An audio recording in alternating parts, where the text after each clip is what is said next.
Live. Welcome back to day 32 of Vibe Coding an App Until I Make $1 Million, everyone. I just want to take a second to mention that I am thrilled with the progress that we're making on View Creator. And I just want to say that the way that this project is headed and the data that I have on my end is showing me that this project has a ton of potential. So with that being said, yesterday I didn't stream, I was busy, but I was still working on View Creator. So I have a couple updates to show you guys. I want to give you a refresh of where we're at on the project. If you guys remember on last stream, we were working on a lot of auth and security functionality to make sure that when we launch that we have things in place like your auth guards, your role guards, your correct logging systems. We needed to get helmets set up. We needed to get rate limiting set up. We actually totally transitioned our logic for authentication from, it was just like basically an MVP so that we could get it working, but we were literally storing the JWT in local storage. So we had to change that up. We had to change it over to use, your best practice which is a secure site cookie. So we changed that up. We changed up a couple other security features, but today we're going to be focused solely and more so on actually getting the product ready to launch. That means testing the production features, testing the things that we actually care about. So with that being said, we did get our Google authentication working yesterday. If you remember on the day 31 stream, I actually had to stop streaming because we were building this functionality to get Google working, and we were just really struggling with it. So I want to show you guys how this works now. Let me pull up PG Admin. And I'll give you guys a quick demo because this was the last feature that we were working on, and I had to stop streaming because I couldn't show like my environment variables. J35, welcome to the stream. Good to see you. First one on the stream. Shout out to you. Thank you for the support. Axel with AI said hello. How are you? How are you? Welcome to the stream. I'm doing well today. I'm feeling really good. A little update on my end is I actually just came from the bank because I was setting up our business bank account for BridgeMind. Believe it or not, we actually, because we're getting ready to launch, I had to make things a little bit more official. Up to this point, I've just been managing everything through essentially personal finances, but I actually set up an official bank account today for the business, and I got like 18,000 in, credit limit, 18,000, and I put in 5,000 for our ad campaigns that we're going to be running here soon. So I just put 5,000 in cash in so that we could have some money in there to run the advertisements, but we're going to be going a lot further than that once we actually get up and running. So it was nice to see that I had a $18,000 credit limit because I have all the social media set up for View Creator, and once we're good to go, once we launch, we're gonna create some really good advertisements, and we're gonna put a significant amount of money behind our ad campaigns. So I want to show you guys what it looks like to sign up through Google. So check this out. Give me 1 second. I need to make sure that I don't already have this user set up because it's just gonna log me in. But check this out. So a couple things I was working on off stream. Taz, how's it going? He said, can you switch your mic to the APM? I'd want to know the mic quality. APM, not sure what you mean by that. Daskew, hey, good morning. How are you? J35 said, been following you up on X. You have really been active yet there. Yeah, I've been posting on X a little bit. I've just been feeling really motivated and really driven and excited about the project, the way that things are headed. It seems to me like this is going to work. So I've just been, making some posts about what's coming out of my mind, about some stuff. So check this out. So this is the last feature that we were working on, and we actually had a somewhat difficult time getting it working. But check this out. Now I can continue with Google, and it immediately logs me in. And signs me up, which is great. But if you guys note, when you have a authenticator like Google, the authentication is much different than the authentication of just local authentication, because you can actually control your sign-up flow a little bit better. The problem when you start introducing an authenticator like Google into the mix is that your redirects that you have set up are different. So for example, the redirect that we have is much different in once you redirect from Google after you get authenticated. So that is different. We had to change that so that it redirected to the dashboard. And then the problem is that then the user didn't have the subscription. So what I had to do is I had to implement, I'll show you guys what it looks like, but over here on the app layout. So if I go to components and then I go to layouts and then open up app layout, I actually had to integrate the logic of this subscription required modal. So essentially how this works is if the user doesn't have a subscription and they try and access the dashboard page, so if they're not authenticated, it's just going to route them straight back to the home page. But if they are authenticated, it's going to let them in. But if they don't actually have a subscription, then it's going to pop up this modal. So I want to show you guys how this works. So let's sign up for the free trial here for basic. And then it pops up this little payment modal. And then we just enter the test card. And then we do, actually, something to note is I do not have our webhooks running right now. So I actually have to do that real quick. Let me get that set up. But welcome to the stream, everybody. Thanks for joining. If you're just joining us now, make sure that you like the stream. I'm going to be going for quite a while today. Again, like I said, things have really been going good. So I'm really excited. Let's see the chat here. Scott Matlou said, love to see some progress. Yeah, we're making a ton of progress. Taz says the APMs are AirPod Max. I don't want to switch the mic over. I'm happy with how it's set up right now. Scott said that he canceled his Cursor awful service on Pro and Pro Plus. Much rather Ultra plan. I can't build my app anymore. Really? I would. I love Cursor. Cursor's great to me. J35 said, any plans on giving GPT-5 Codex model a try? We could.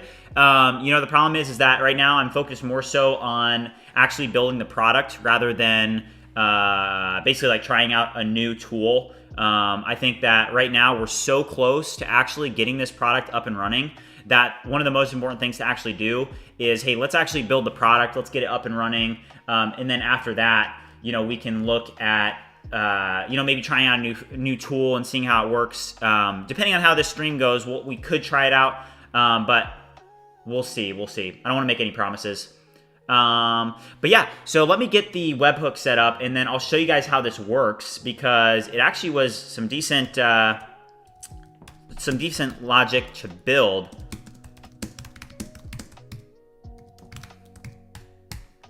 All right, let me do a couple things on my end, and then we'll get the webhooks running.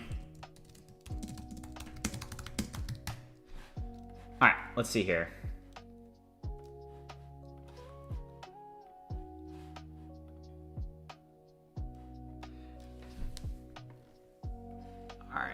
All right, 1 second, guys. I'll check out the chat in a second. I gotta focus in. I gotta get our webhook listener set up.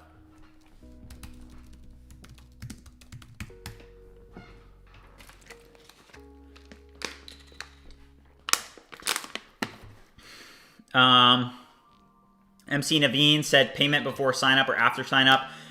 So what we had to do, MC, was we had to actually integrate both. So because the logic of signing up with a Google authenticator is different.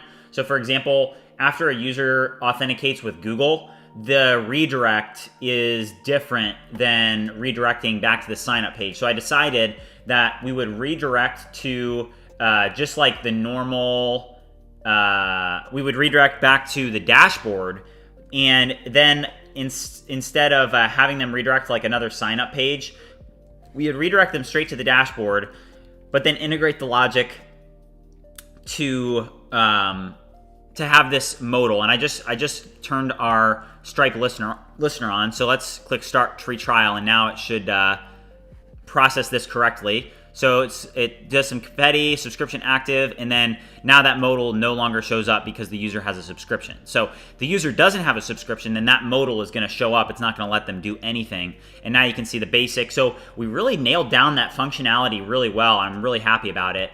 MC Naveen said, do they need an account to do payment? Yeah, so they do need an account to do payment because there needs to be a way for the user, for basically Stripe and the subscription logic to be able to link back the subscription to a user ID. So that needs to create the user account first, and then it'll link back. Somebody said, show your Cursor dashboard billings. So I have the Ultra plan, so it's $200 a month. And then I think I'm paying an extra like $50 so far in overages. So I do not know Mark Lau. I don't know who that is. If you guys are just joining in, haven't already liked the stream, make sure you do so. We're going to be going for probably like 4 hours today, 4 or 5 hours, somewhere around there. I'm trying to stream for longer since we're having so much success with it. I don't know if you guys noticed this, but we're up to 2,500 subscribers now, which is just absolutely insane. 2,500 subscribers is, I mean, that's nuts. So thank you all for your support. I really appreciate it, truly. It seems to me like we're going to be headed to Austin, Texas here soon. So thank you, everybody, for support. So let's get started. Let's just take a look at some of the existing functionality, click around a little bit. The agent functionality is okay. We need to take a look at this again, though, today and properly integrate logic so that users can actually create a little bit more of a robust agent. So if you see here, the agent workflow has multiple steps. So essentially what you do is when you're creating an agent, you make it so that the agent has multiple steps. So the agents can create images, they can create video, they can create descriptions, they can create titles. But something that we need to integrate before we launch is right now I'm pretty sure that the agents pretty much only have logic to actually create images. So we need to look at the functionality to make sure, for example, that if a user says, hey, we're going to create a post and the first step is going to be to create a title, and then they prompt like, hey, create a title for this slideshow, then it needs to access a different service to integrate with some sort of LLM instead of FAL, which we're using for the image generation. And then let's say step 2 is image, then it needs to be able to access a different service to be able to generate an image instead of generating text, for example. So another thing that we need to do is we need to make sure that the agents function more cohesively. So for example, the agents, when we were testing them previously, they don't have a ton of great functionality to act as a robust, I don't know the best way to put it, but we need to make it so that it kind of works better together. Tushar said, Tushar, hope I'm not butchering your name. He said, it's my first day on the stream, already enjoying it. That's great. Thanks for your support. Really appreciate it. MC said, are you working on any integrations like auto push to Instagram, etc.? Yeah, so that's going to be something that we're going to work on. That is going to be a huge feature, meaning not a difficult feature, but more so just a very, that's going to be a huge value add, is to essentially be able to schedule posts on multiple platforms and then also integrate the logic for agents to be able to, do that action on your behalf. So we are going to build that. There's a couple APIs that I've been looking at, but that's going to be something that we're going to work on probably after launch. Right now, just to get to MVP, I don't think we need to have a huge integration for that. I think we need to just get this launched, start running advertisements so that we get the validation. And then once we get validation, we'll start building it out more.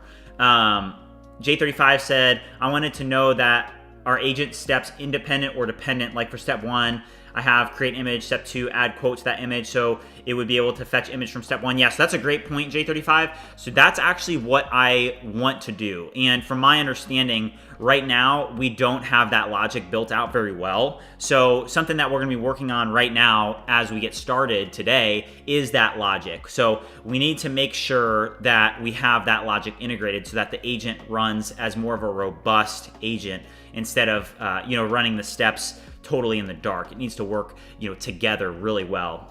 MC Naveen said, I remember you mentioned you're working on Nest.js. I see Next here. Yes, this is Next, but our Nest backend is right here. Here's what it looks like. SRC. I got the modules here. So here's all of our modules. So let's take a look at this and let's just get started. Let's start a conversation with, let's clear all of our chats here. Let's just do GPT-5 high fast. And the first thing that I want to do is I'm just going to have it totally review all of the logic for the agent functionality and come back with a complete summary of how it works and a complete breakdown step by step of how the agents are structured, how they work, what the API looks like, how the front end integrates everything. Right now, just do an evaluation. Don't update any code. So I'm going to start with this because I know that we're about to get into a pretty difficult feature. This is not, your typical feature that's like, oh, update this button or, do this, just create one API route. We actually need this to be pretty legit. So something that we need to do is we need to just make sure that all of this logic works really well. So I just want to do a complete review to get us started. And then from there, we'll kind of start working on other things as well. But for now, I think let's get started with a review of how the agentic functionality works so that the chat has all the information that it needs before getting started. If you guys are just tuning in, haven't already liked the stream or given the channel a follow, make sure you do that. Really appreciate the support. Let's see here. Okay, so let's go here. Oops. Sorry, I just turned off the music. Let me get that back on for us. MC Naveen said, is this the first time you're building something or already launched things? Yeah, I've been a developer for a while now, so I've launched many products. I've even launched several different products on this MC Naveen said, on this channel. We launched Goalpost, and then we launched the BridgeMind.ai platform, and then now we're working on View Creator, which I actually believe has probably the most potential out of anything that we've been doing. From the data that I have on my end, it's pretty legit.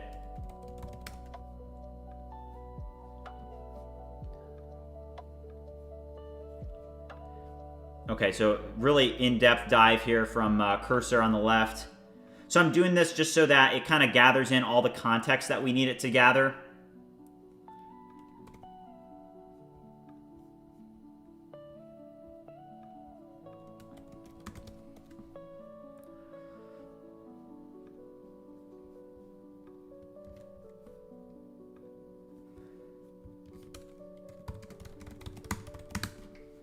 All right.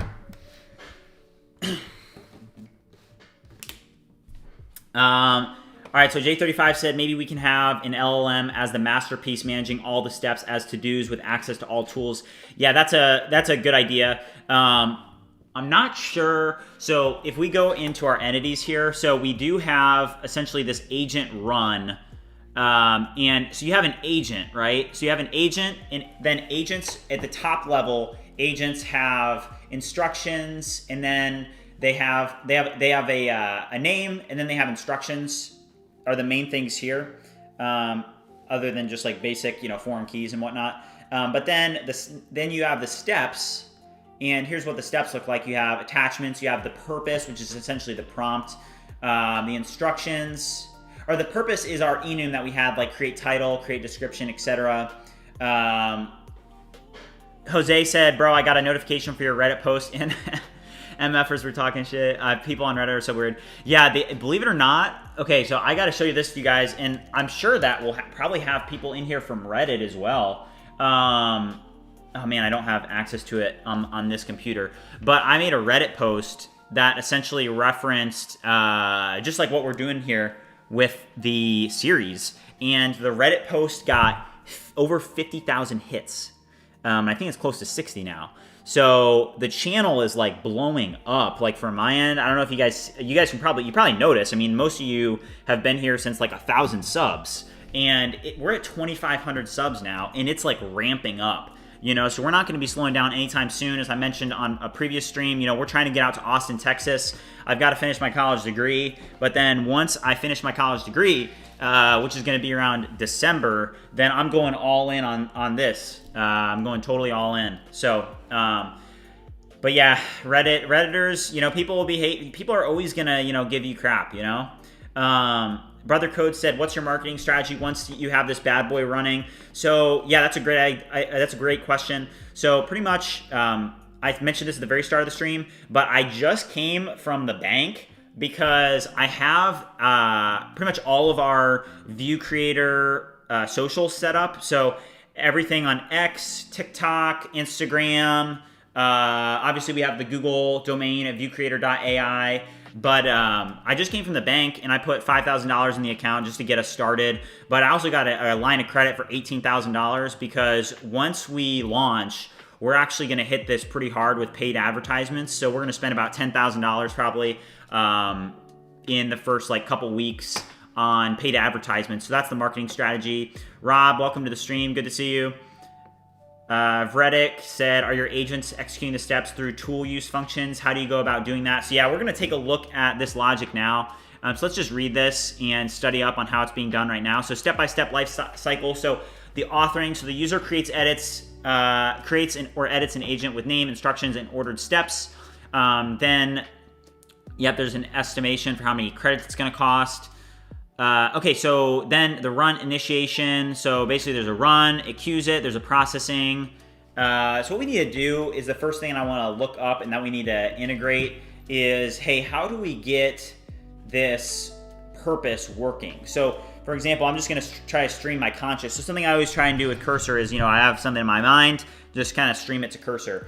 Take a look at the purpose of agent steps and then take a look at the run functionality. So if you look at the purpose, you'll notice that we have several different purposes which can be selected. So we have create description, we have create image, we have create video, and we have create title. And something to note is that when the purpose of a step needs to actually do different things. So for example, if the purpose of an agent is to create an image, then it needs to integrate with that file service, which it obviously already does. But for example, if the user has the purpose set to create description or to create title, then we actually need to integrate with the OpenAI module to be able to access GPT-5 to create a title and description using GPT-5 instead of FAL with an image generation model. Same thing with create video. Instead of integrating with Nano Banana, it actually needs to integrate with VO3 to create the video. So think deeply about this, look at the existing functionality, and then think through the logic of agent run steps. And please note that depending on the purpose of the agent, we need to do different things. So I'm going to drop this in, and that's the first thing. We're going to test this after. So I'm going to drop that in. I think that'll be able to get us pretty close to what we need to do. Let me check out chat. So let's see here. Mo said, how do you get Cursor to work so well? Mine doesn't understand half the stuff I'm saying and does something else. I've had a lot of success with Cursor. I don't know how to explain it other than like just, my normal process. So, as you guys watch the stream, you are getting like a totally unfiltered workflow of everything that I'm doing. Obviously I don't hide anything from you guys. I'm just doing it totally out in the open. So I don't know how to explain it other than if you watch closely, you'll kind of learn how I do it. But Jose asked Mo if he's using Max or just regular. Nope. Yeah. Jose, that's a good point. Yeah, I always use Max. Using Max, honestly, the best model in my opinion is GPT-5 High Fast with Max turned on. That is definitely a really, really good model. Okay. Jose said that he canceled and got Codex, and that Codex is really good.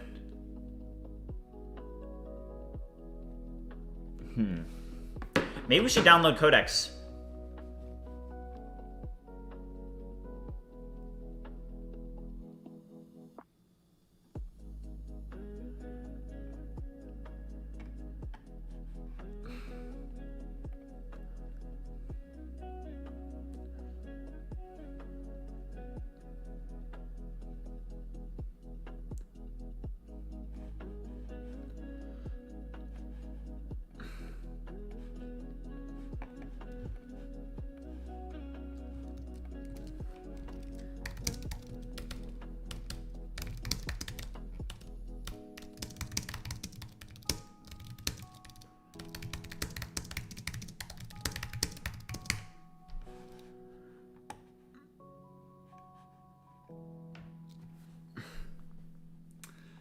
Mo, I'm using the Ultra plan.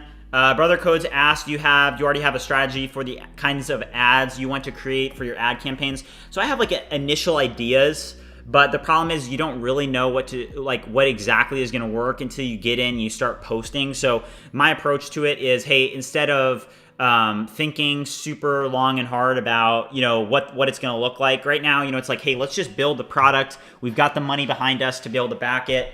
And to run the sponsorships, and then let's just get out there and start learning by getting all this integrated. Let me get Jose's got a really good point. Let's get Codex downloaded.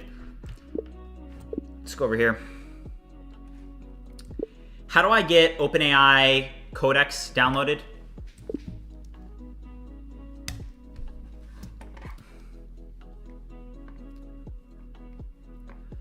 Georgievich said for Claude Code you need bank. I tried it last week with API from Anthropic and I spent well over $15 for nothing. Yeah, that's the same experience that I've had. I mean, at this point, it doesn't even make sense to use any other model besides GPT-5 in my opinion, especially if you're using it a lot. GPT-5 is just so inexpensive.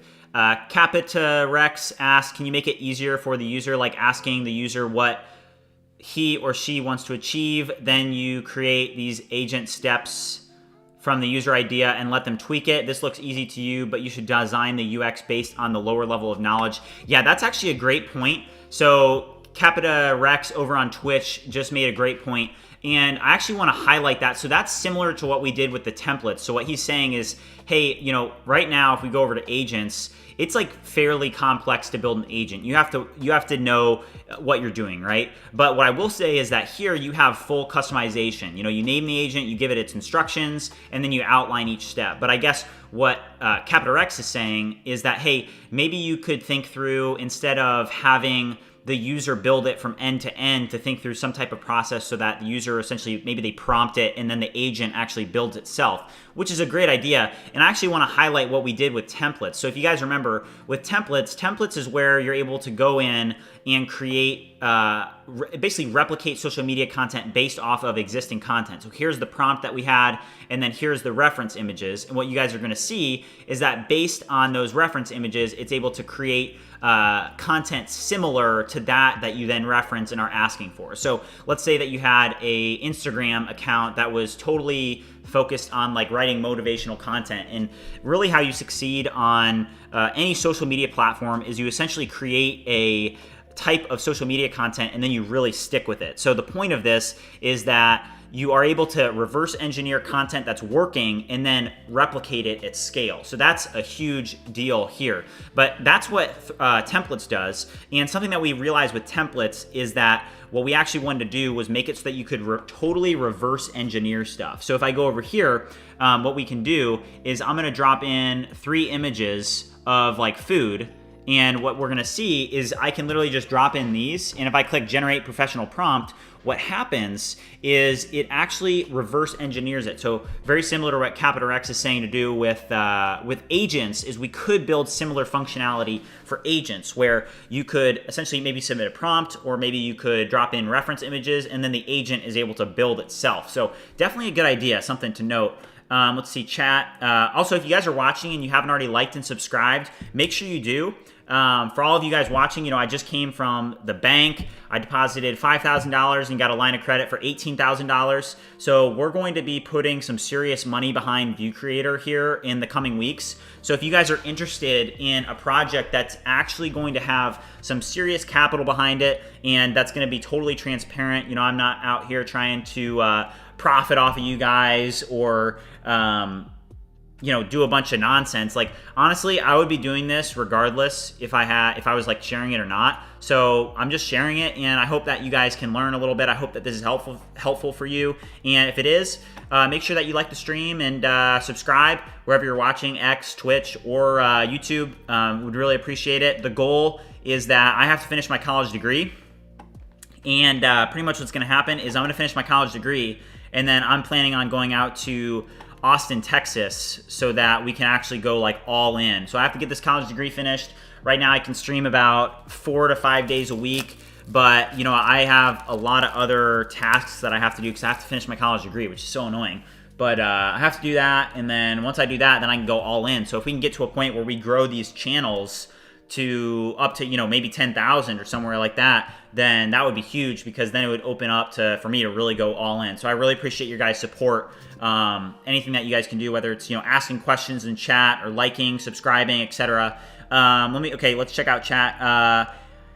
Abdella said, vibe coding a huge app is so hard. It's way easier to learn programming. I actually disagree with that. I think that vibe coding is the future, and at this point, the threshold has now been crossed that vibe coding is much better of a strategy than actually just coding line by line. I mean, if you guys look at View Creator, we were able to create all of this in like 10 days. So, it's like, I think that obviously the threshold has now been crossed. We now have the ability to create projects very, very quickly, to monetize them very, very quickly. And this would not be possible without AI. So definitely, I appreciate your opinion. I appreciate your feedback, but I do respectfully disagree.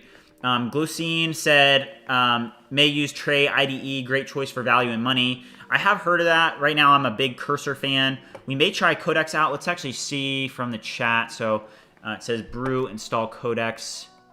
I may already have Codex. Let's see here. Open our terminal. Let's see here. All right, I'm going to get Codex installed here.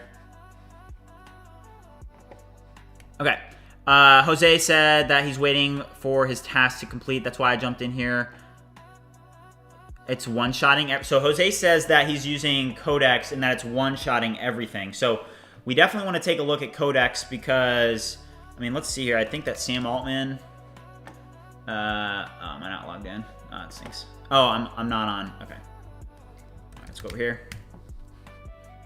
All right. Oh, also, if you guys haven't already followed me on X, I'm going to drop the link to the X in. Make sure that you guys go follow the X account. But let's see here. Let's go over to what's Sam Altman saying. So Sam Altman, he said, okay, he said the vibes on Codex feel like the first few months of ChatGPT, fun energy.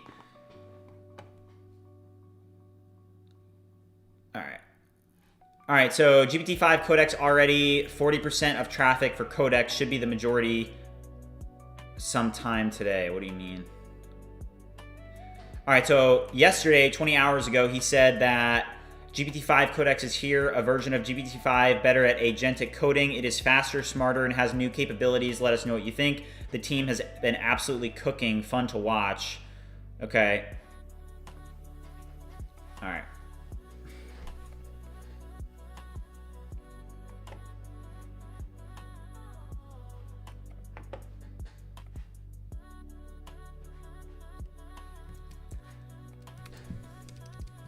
Now what? How do I get this set up?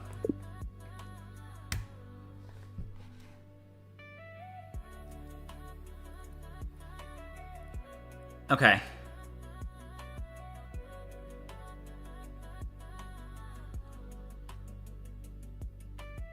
Okay. So we're going to figure out how to get that working, but let's go back over to View Creator real quick. And let's see here. So what we were trying to do is get the description working. So let's go over here and let's just create a test agent. Let's create a food slideshow creator. And your main job is to create food slideshows of realistic food for Instagram. Okay, so step one, it should create the description. Create a description that promotes our app Meal Vision and has nice keywords and describes the recipes of the food that is shown in each slide. So we do that. So that's a description. And then let's do an image. And I'm going to say, create a hook image that is an image of highly realistic food that looks really good, and that is essentially the main slide for what is to come in the following slides. Essentially something like best breakfast foods or best lunch foods. Just do that. This is just a test. And then we'll upload essentially a, we'll upload an image. So we have like a couple images here. So let's do September snacks, for example, is here. So let's add another step. So you just click here, add step, create a highly realistic image of food that goes along with the step 2 styling that will basically be an image of really tasty looking food. I don't know, create image. So change this to create image, and then let's do, drop in a reference and drop in some food here. Let's just use this one here. So let's just do 2 just for simplicity's sake. So here is the agent food slideshow creator. So the agent's job, the main job is to create food slideshows of realistic food for Instagram. And then here is our workflow steps. So before we run this, if you guys are new to the stream and you haven't already liked and subscribed, make sure you do that. We're going to be using GPT-5 Codex in this stream. I've decided we are going to get that installed. I'm seeing in chat that apparently it's really, really good. Muzzy asked, GPT-5 high, fast, and Cursor I see. Any MCP servers? Yeah, we're using a couple MCP servers. We're using Stripe, and we're using, what's the other one that was like the browser extension one that takes a screenshot? But honestly, we actually don't use a lot of them. So let's run this agent for 35 credits. It may fail. So yeah, so step one failed, it looks like. If you guys remember, we just built the functionalities for like creating images. So unsupported parameters. Let's fix this here. Fix what failed when I was running this agent.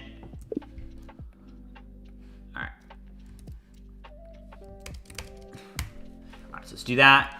Let's see here.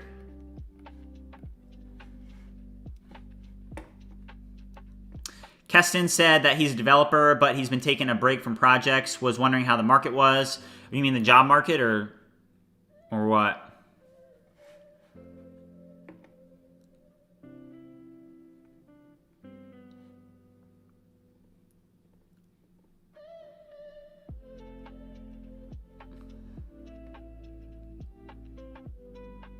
I'm reading the chat, guys. I'm trying to see what you guys are saying. All right, so here's the image that it generated. Had an issue here since there was a refresh. Thanks, J35. Yeah, I'm using Stripe and Playwright. Yeah, J35. Shout out to him. Best mod in the game.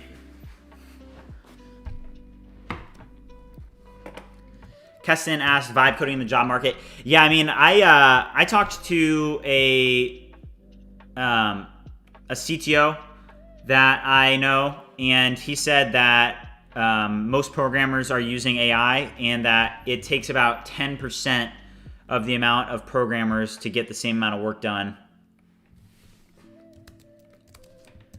Fix this error.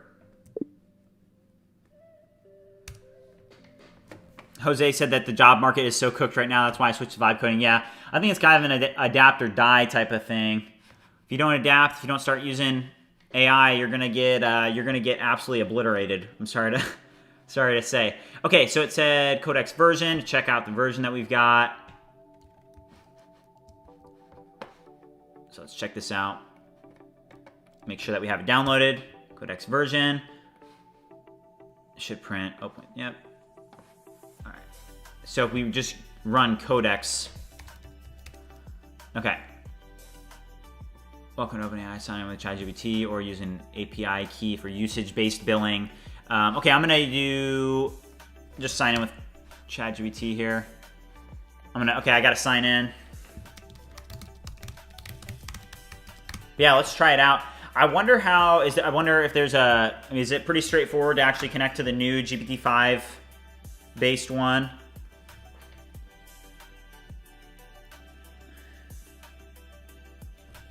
All right, what's going on here? Let's see if this works. Step one, looks like it's running again.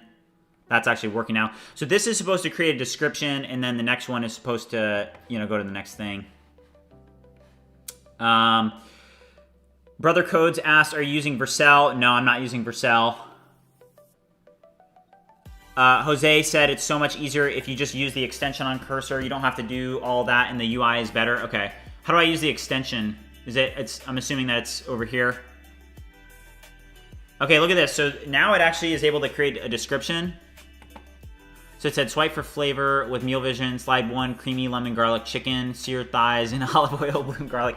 Well, the question is now, is it actually going to be that, But yeah, how do I get this extension? I'm assuming just go to extensions, Codex.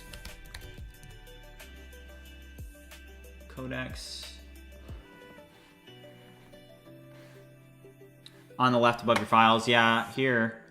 But I have tracer. I don't see Codex here.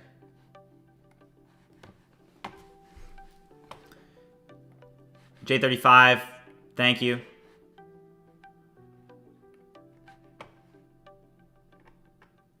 Wait, didn't I already do this though? Let's see.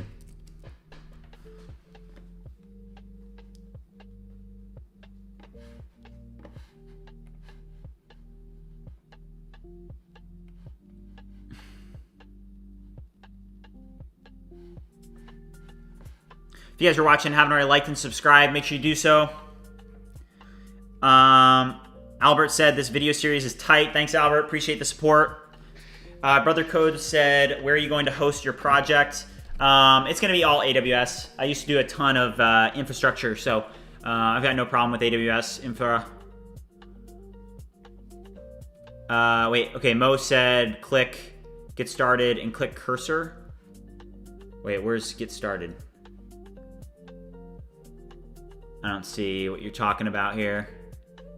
If you guys are just tuning in, we're trying to get the codex set up because apparently Sam Altman is going absolutely freaking bonkers. He's saying that the GPT-5 codex is insane. Okay. Okay, gotcha. So go to the link, and then there should be a cursor button somewhere. Codex in the cloud. Get started. Cursor. And then open cursor. Install. There we go. Trust publisher. All right, sweet. Thanks for the direction, guys. What would I do without you?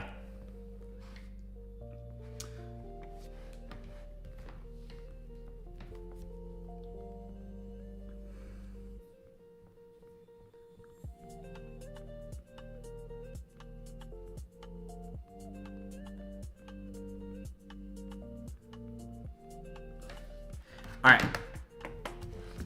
There we go. It's installed. So now we can go here. Okay, so here's what it looks like, guys. So Codex in your IDE. Codex navigates, edits, runs command, and executes tests directly in your repo, powered by your ChatGPT account. Okay, next. Hands off Codex in the cloud. Send tasks to Codex to run in the background so you can stay focused and move faster. Okay, turn to-dos into Codex tasks. Write a to-do comment and convert it into Codex. Okay. Okay. Okay, try GPT-5 Codex now. Yes, I want to use that. So you have an auto, and then you can add the context here. Okay. Adrian, sorry, I missed your question. Let me find it. Adrian said, any recommendations on setting up a local LLM to scan proprietary PDFs?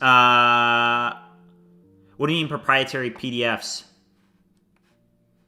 Like just that you have proprietary PDFs, and should you set up a local LLM instead of using like something like just ChatGPT since it's proprietary, or what do you mean? Okay, let's bring over View Creator. So we did get this working. One problem that I see is that, okay, so for example, this actually looks great. So this is what came out of our agent. So the issue is that, as you guys can see, the agent still is not it's not working together in a cohesive manner. So pretty much what's happening is, you guys can see, so step one said, description, swipe for flavor with meal vision. Slide 1, creamy lemon garlic chicken. Sear thighs in olive oil, bloom garlic, deglaze with lemon, stop, so it basically writes this description.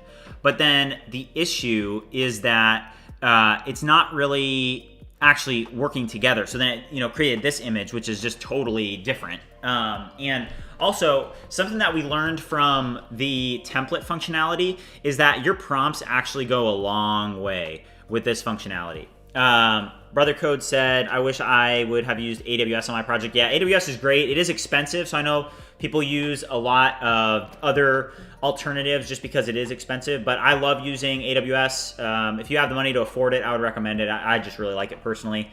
Hegan said, just came to say you kind of look like Tom Holland. I get that so much. I don't know why, but I do get that a lot.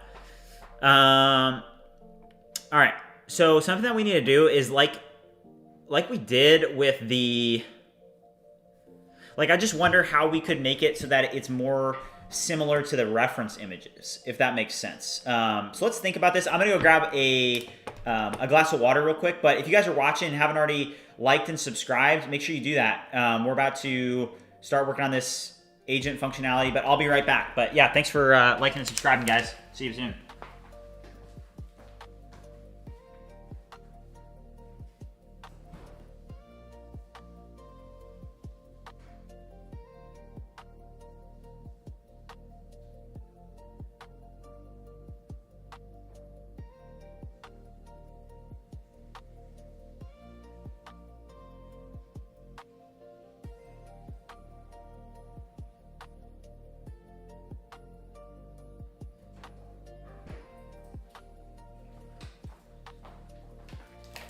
All right, I'm back.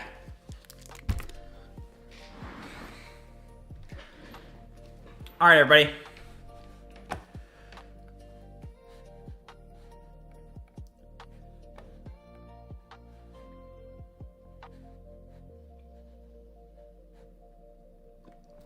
Okay, so we have to figure out how to make this agent a little bit more cohesive.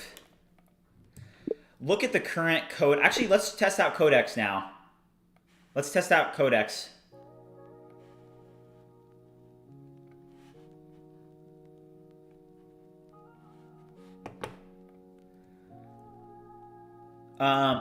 Okay, take a look at the existing functionality for how the agent runs actually work.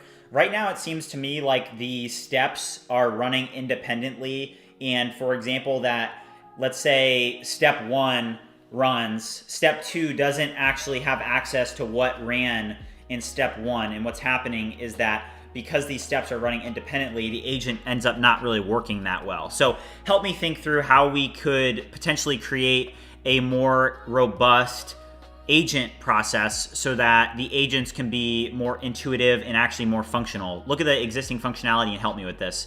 So I don't know how to use Codex yet, so let's just try it, see what it does.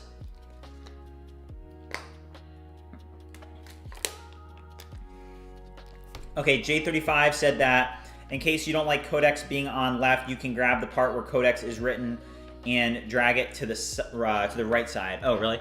So you can grab this, go over here. Wait, like here? Wait, or is it here?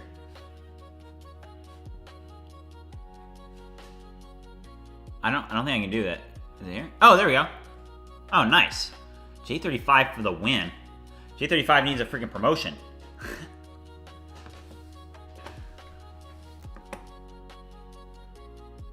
Jose said, make sure you set the agent full access and the model is on high. Hegan said, have you noticed Cursor agent performance to suspiciously drop from time to time? I have not. I usually just use GPT-5 High 5, and it seems to me like it's pretty consistent, I would say. Okay, so wait, what is this doing? Where did my... Okay, so it said finish working. So it's kind of working the same way that Cursor works.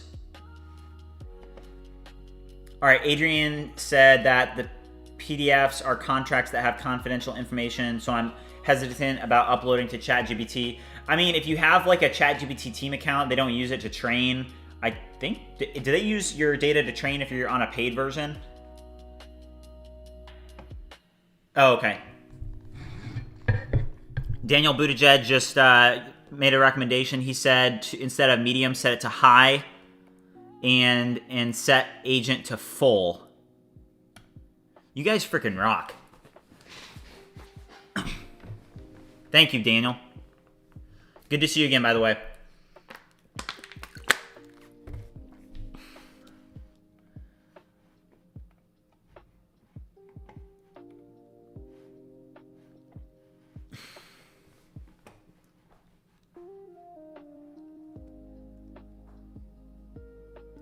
Hegan said that's correct, that they don't use the data if you pay. Yeah, I wouldn't be super worried about contracts. I don't know, maybe I'm just like too much, I trust OpenAI and Sam Altman too much. But also, speaking of that, did you guys see the interview where Tucker Carlson like basically confronted Sam Altman and was like, did you kill your employee? And Sam was like, this seems like an accusation. And it was like just so awkward. They talked about it for like 5 minutes, maybe 10 minutes. Daniel said, good luck. Good to see you live again. Good luck on your project. Thank you, Daniel. Yeah, we stream Tuesdays, Thursdays, Saturdays, and Sundays until I finish my college degree. I am on a college campus from Monday, Wednesdays, and Fridays. I have classes. It's so annoying. I can't stand it. Okay, so it said, current flow, the process agent run pulls the agent's ordered steps and drives them sequentially, handling each to process agent step and tallying credits. Results are cached only in transient. Previous results map keyed by the database ID. So the process agent step switches on purpose. Text calls, yep, that makes sense. Okay, the underlying, okay, so the gaps observed, let's just skip to that. Lack of durable state. Results are not persisted back onto the step entity in a reusable shape. No output key, context, blob, or metadata. So subsequent stops or steps can't address prior work by name, only by internal IDs that change when steps are edited. Okay.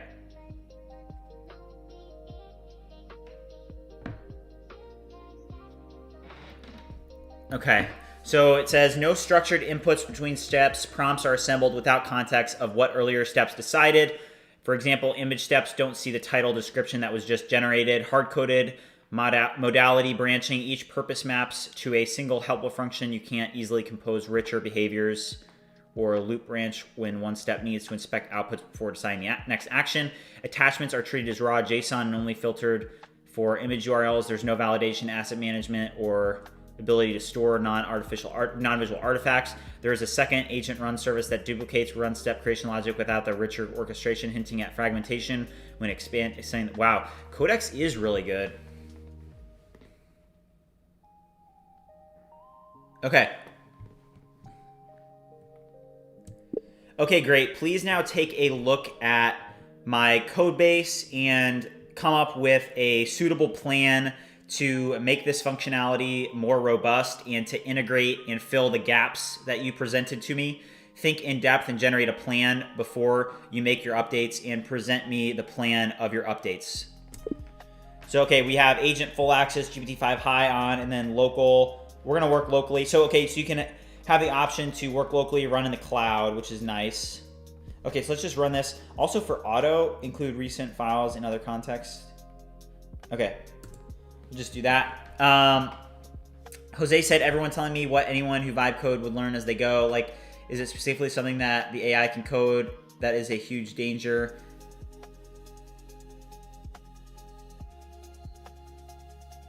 Okay.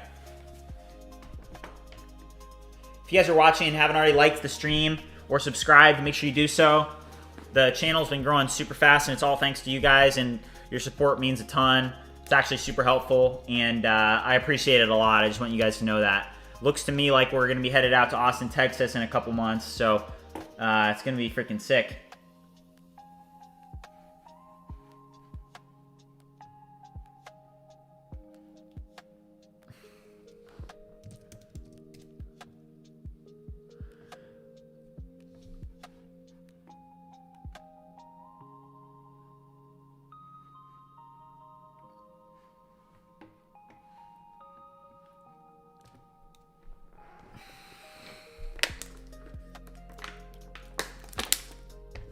Okay.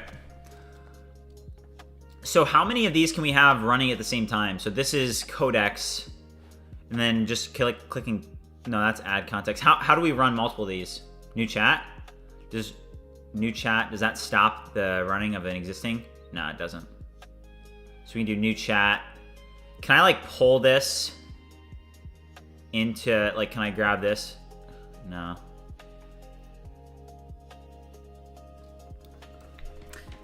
Capita Rex over on Twitch just said that he's going to test this Codex, that it looks very capable based on the last message. Yeah, I think so too. This response that it gave us, pretty legit. Pretty legit. So this could be pretty legit, guys. J35 said, also, you're currently using GPT-5 high model. There are new GPT-5 Codex models that got released yesterday, so you can give them a try too. Okay, here. Oh, so this is what they were talking about. Okay, GPT-5 Codex. Okay, so we want to try that for sure. Yeah, J35, thank you. J35, I'm going to need like your Bitcoin wallet address or something here soon, man.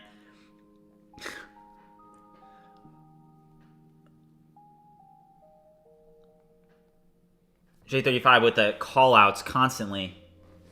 He's the chat MVP. Okay, so here's what it said.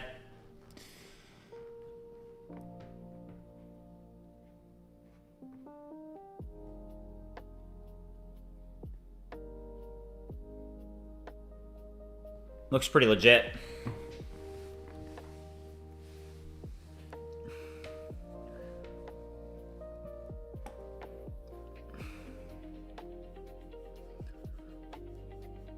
Jose made a great point. If the code works, why worry is my question. Yeah, that's a good point.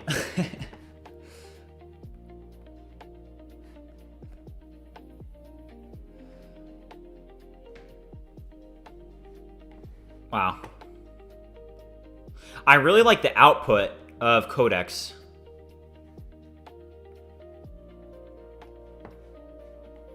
Could be pretty legit here.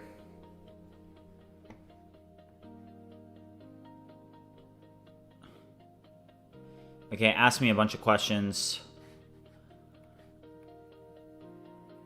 Okay, so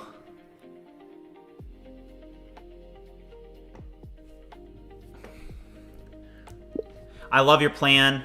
Please don't worry about the open questions. Please just update it according to best practices. And please now update the files and integrate your plan and update the code respectively. Okay, so we just changed the GPT-5 Codex High. We were using just the normal GPT-5 High previously. So let's see how this is now. The question is, we've just been asking it questions. How capable is it at actually running the agentic stuff? Like, is it good at actually getting this? We'll see.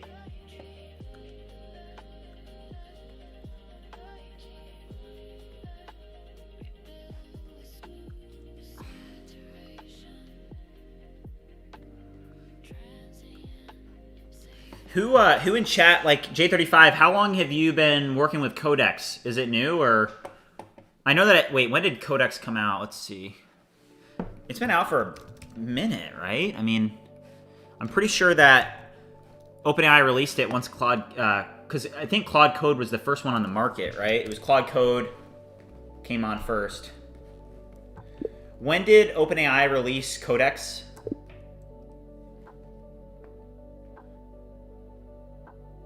Okay, August 10th. Wait, August 10th, 2021.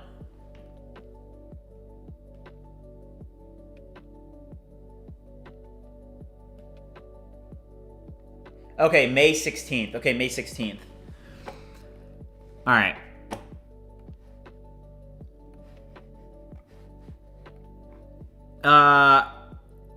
Galvin just asked, what are you building? So let me show you guys, if you guys are new to the stream, you haven't been following along. So we're working on View Creator, which is an AI-powered social media platform where you're able to create viral social media content in seconds. So right now, what we're working on is we are working on our agentic features. So there are agentic features that we're able to use. Let's just sign up real quick. I don't know, or I think actually, I think this should work. Oh wait, no, sign in. What am I doing? J35 said that he's been asking me to download Codex for a long time, been weeks. Okay, I'm sorry, J35. Should have listened to you, man. All right, so we have this agentic functionality that we're working on right now. And what we're trying to get Codex to do right now is we need it to be much more robust in terms of how it actually works, meaning the steps need to be more integrated with each other. So right now, essentially, right now the steps are too disconnected. So like, for example, on this one, we create a description that writes the description for the post, right? Well, the problem that we're running into is that it'll write a description of what's in the post and, you know, everything about the post. And then the problem is that step 2 doesn't have the access to the output from that step. So it'll create something completely different. So we need to take a look at that. Muzzy said they released a new mode like this week, but it is also called Codex, so it gets confusing. Yeah. Well, no, it's this GPT-5 Codex High that we're using right now, which is what they released. I'm very interested. I'm ready to drop $200 on it. I'm ready to get that GPT Pro plan. If you guys are watching, haven't already liked and subscribed, make sure you do so. We've been growing at a rapid clip, and it's only getting faster. So we're basically going to make a crazy bag, and then we're going to go to Austin, Texas in about 3 months. So it's going to be lit. It's going to be awesome. J35 said that Codex gets updated regularly, mostly because OpenAI acquired a few vibe coding companies like Alex. Okay.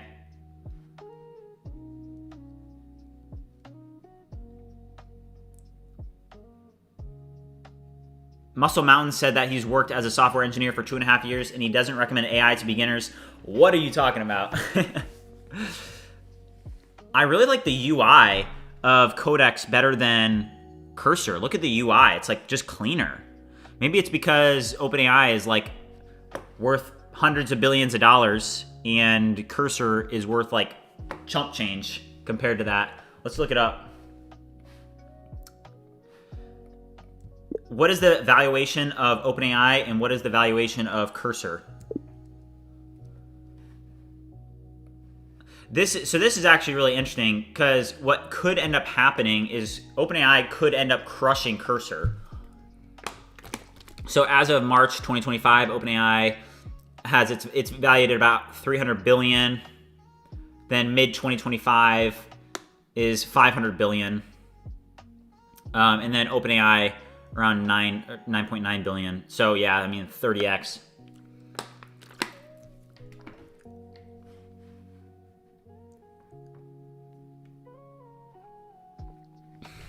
All right.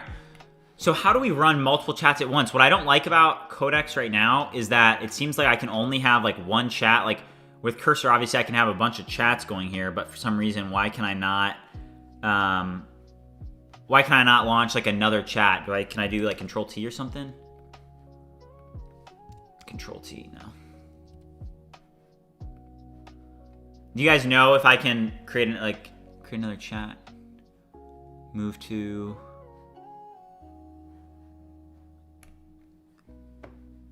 Okay. Interesting. All right, that's all right. That's all right. It's taking a decent amount of time to update, but that's all right.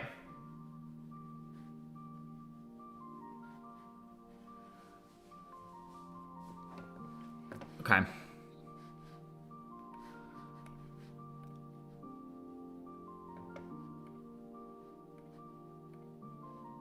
So somebody in chat, Dan said that you could also run Codex in the background via the ChatGPT UI to be looking for bugs, etc. while you work on this directly. Okay, let's try that out.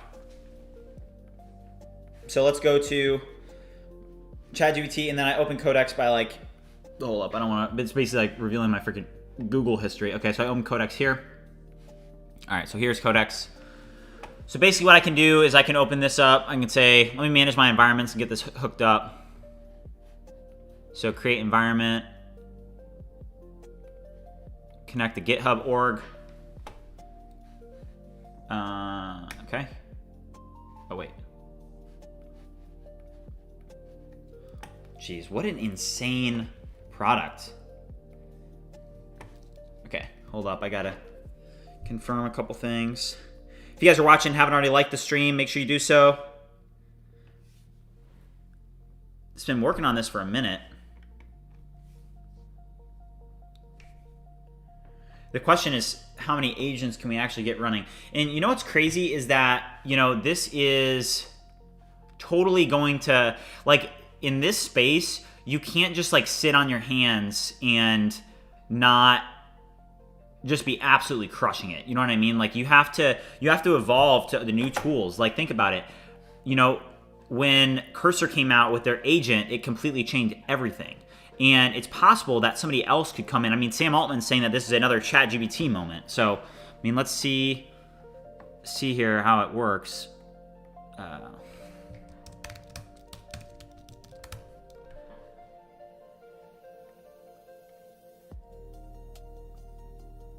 Okay, so basically, here's what it looks like, guys. So in the UI, you can connect environment variables to the project, which is interesting. Maybe so that the agents can actually test things. That's really interesting. All right, J35 said you can also run one agent in the terminal by running codecs. Yeah, can do that.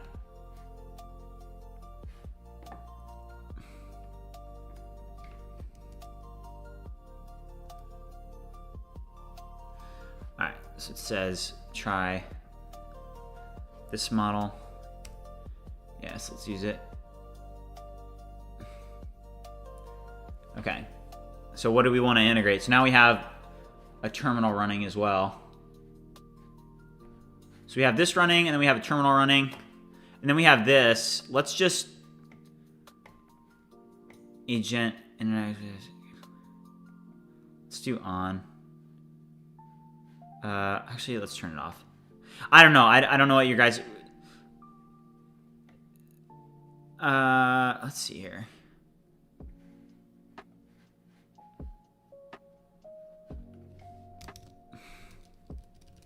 Why can I not create the environment yet? Okay. Oh, you can only set up an environment for one project at a time. Okay. Let's do the UI then. Oh, that's true. So Dan said one caution is that the more parallel processes that you have, the more decisions you may need to make when reconciling all the code. Yeah. So we don't want to do like a bunch of, things that are overlapping each other. Maybe we could go into just the UI and work on some sort of UI feature over here. And then since we're just updating the, I don't know, what do you guys think? Like we could work on some UI feature here. But honestly, like once we get this agentic feature working, I think we have enough to ship. I mean, I think we could ship this week just to get it off the ground,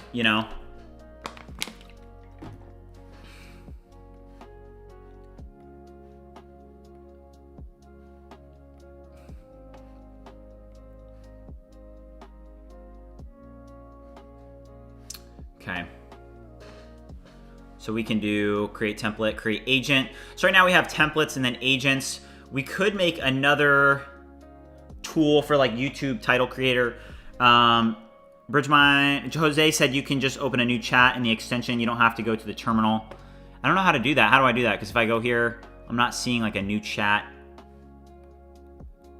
Like here, if I click here, here's my codecs right here, right? And I don't see how to create another settings. No, I can do new chat, but I guess we'll just do that.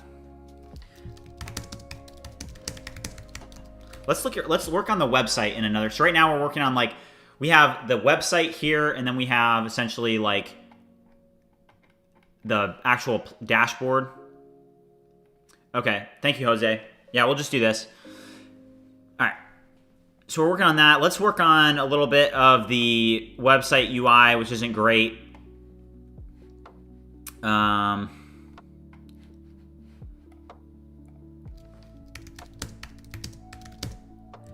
I need you to make it longer and add more context and more marketing sections for new visitors to the website. Take a look at the functionality of the website and please build more sections to the home page.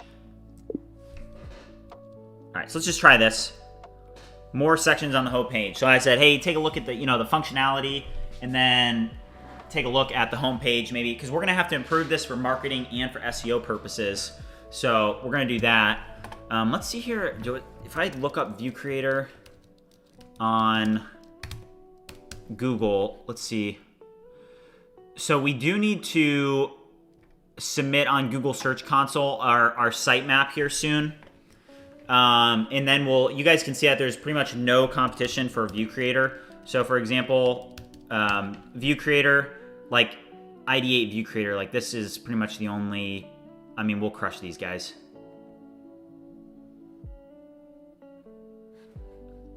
Yeah, that's not even their homepage. That's just like an extra page. So we'll crush them. We'll be number one. What even is this? That's like their blog. Ideate software. I don't know. Ideate view creator. What is this? This is like ancient. Yeah, we should be able to beat them out. You just have to upload a sitemap, and then you actually have to get, because what we're going to do is we're going to use BridgeMind, and we're going to write blogs that essentially link back to view creator, and that's going to help promote the view creator there. All right, so if I go back here, I can see that there are 2 tasks running, and I can see that this one's still running and updating. It didn't really do... J35 said a floating header would be good. Floating transparent header from Tailwind CSS. A floating header. You like a floating header? What do you mean, J35 for the nav?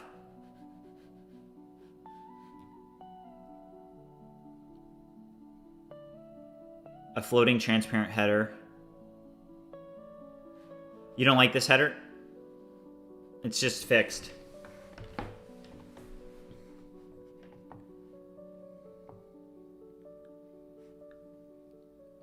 If you guys are watching and haven't already liked and subscribed, make sure you do so. We are up to, let's see here, let's do a quick sub check. See where we're at. Oh my gosh, we are up to 2,513 subs. I mean, this is insane. Look at the past 90 days. This is crazy growth. Thank you guys. Thank you for all the support. Insane. Wow. Thank you guys.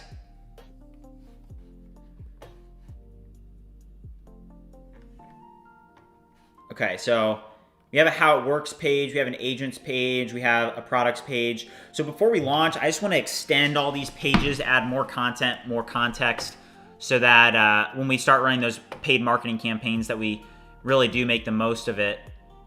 So let's go back here, take a look at how this is doing. Looks like it's still planning. Seems to me like Codex does take a little bit longer to run, which is all right. Mixed Bex asked which one to use for the back end, the core or front end, Tracer with Kilo or Claude Code or GPT Codex. Well, right now we're using GPT Codex because we're trying it out because apparently Sam Altman is like pumping it.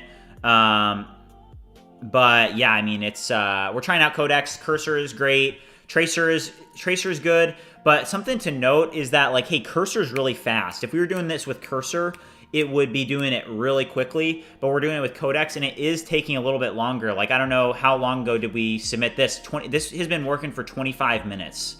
And the question is, hey, 25 minutes, is that really, is that really worth what's going on right now? I mean, if it works in the first shot, if it's a one shot, then it's worth it. But if it's not a one shot, and we just spent 25 minutes to basically, create something that then breaks, then that's an issue. J35 said probably slow because the Codex model is hitting a lot of traffic. Potentially. Yeah, that's a good point. Georgevich said that the algorithm is pushing your channel. That's how I found you 30 minutes ago. Okay, good to know. Yeah, I mean, I don't know. I don't know what's going on, but, things appear to be working out in a good way. So I appreciate all the support, guys. Thank you. And that's good to let me know that apparently YouTube's showing it around. Fizz Daniels said, give us a full view of the page for a sec. Okay, I'll just scroll down slowly. Let me know what you think. Dan said this is also similar to the Warp IDE experience, which works a bit better than Codex right now using models Yeah.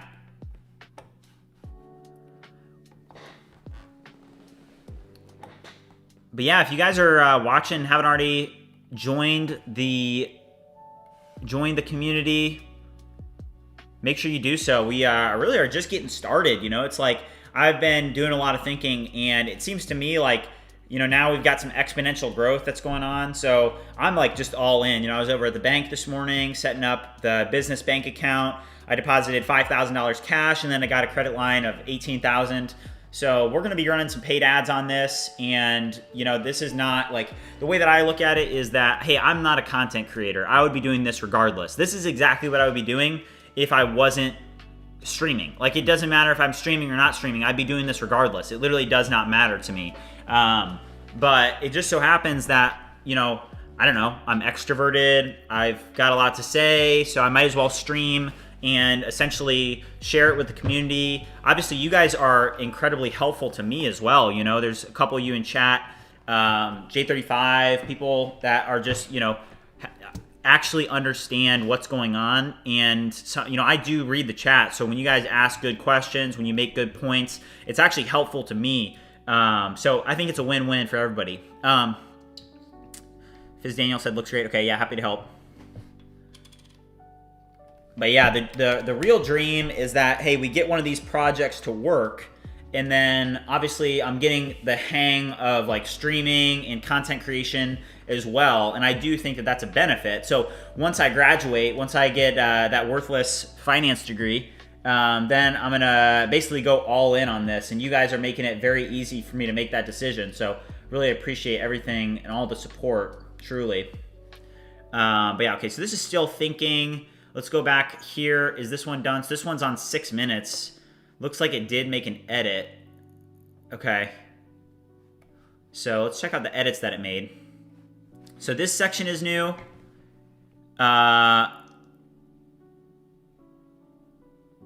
This section's new. Automate your playbooks without losing control. Build AI agents that follow your process end to end, from market research to copy polishing and asset delivery. Every step stays transparent and reviewable.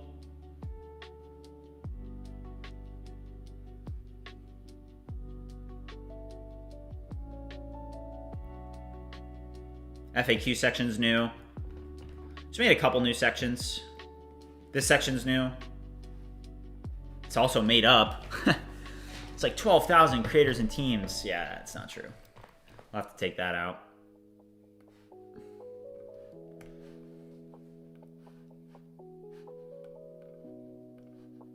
All right, how's this one doing though? Brennan Kenny said that he just joined in. Seems like an awesome project. What's your stack? Thanks for joining in. Welcome to the stream. The stack is Nest.js API, Postgres database, and Next.js frontend.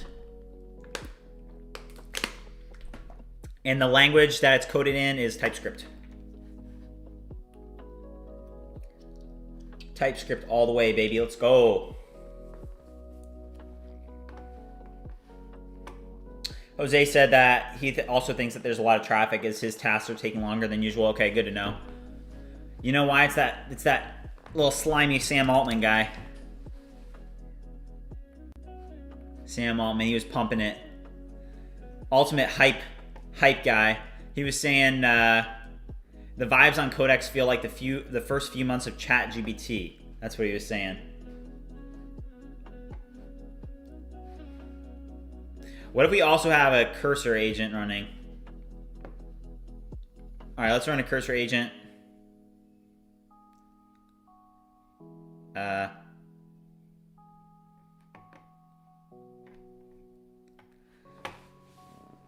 Actually, I mean, I'm liking Codex. But why is this still thinking? Like what? It's just working with Git now?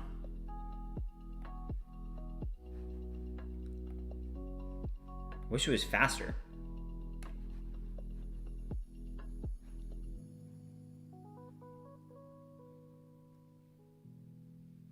All right, now take a look at the How It Works page, and you need to update the How It Works page to add in more sections that are accurate. Also, please note that right now we still haven't launched the product, so you can't say that there are 12,000 creators and teams and 2.5 on-brand templates and 8 million agent runs. That's a totally made up. That's fraud. Are you trying to get me arrested? So please remove that section. And then please go over to How It Works and properly update and add to that page as well. All right. All right. If you guys are watching and haven't already liked and subscribed, make sure you do so. Let's do a quick sub check, see where we're at. 2,518. Let's freaking go. Thank you guys for the support. All right, so we'll do that. How is this doing though? That's the real question. Because this has been running for, I mean, look at this. We've been running this Codex agent for 32 minutes. Jose said, if you want it faster, switch to medium. Okay. Medium high is too much for me. Okay. Okay, I'll do that then.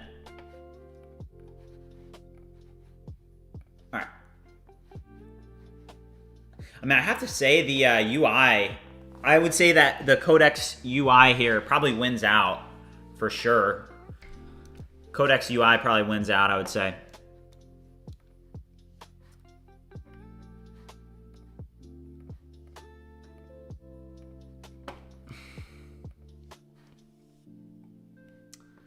Okay.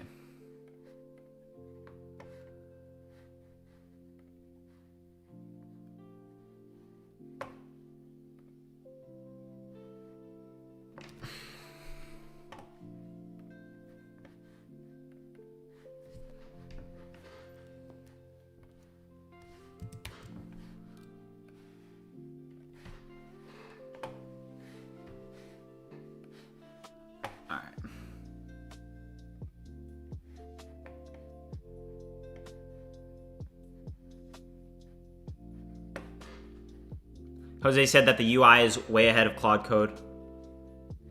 You think the UI that it creates is better? I've always thought Claude to be pretty good. All right. Okay, so it removed the fraud. It removed the fraud and it replaced it with this. Early access program. Help us build the future of AI-driven social content. View Creator is in private beta. It's still just making stuff up. View Creator is in private beta. We're working closely with early teams to refine the generator, template, system, and automation features before launch. That's not necessarily true because we're going to launch it and it's going to be immediately accessible.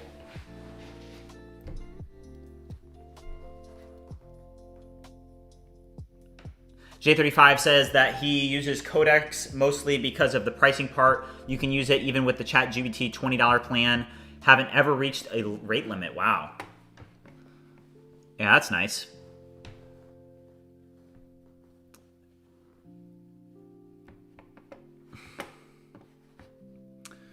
Okay, so I'm going to go here. Okay. So this is the biggest feature that we've been working on in the stream. So this here is the feature. It's been running for over 30 minutes, and it's that agent feature. So once we get this, if we can get this working, let's actually pull up. Where is it? Let me find it on my computer. It's not... where is it? There she is. All right, so right here. So for the agents, so we have this agent here, food slideshow creator, and this agent, we're gonna test it, and maybe, I mean, if it works, and it actually works like, you know, as a system, then Codex will have, that kind of proves, hey, it one-shotted it. And then maybe that makes it worth it. But the problem is that I'm not sure. I don't know if it, will.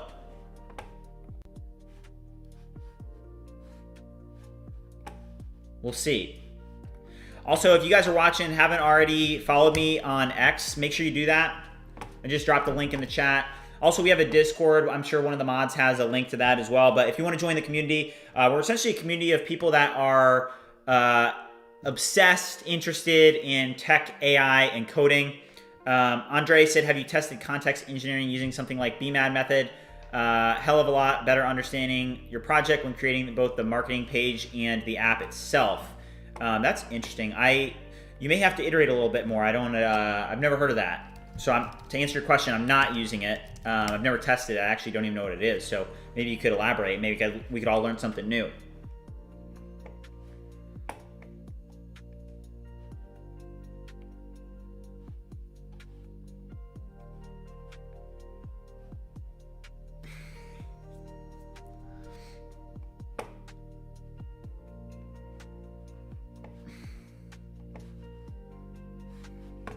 Okay. Still thinking.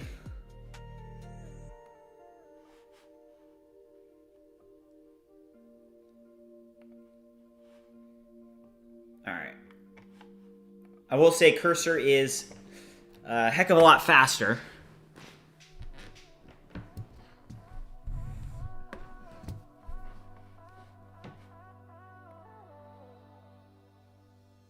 Gary said, good luck, man. God bless. Thank you, Gary. Appreciate it.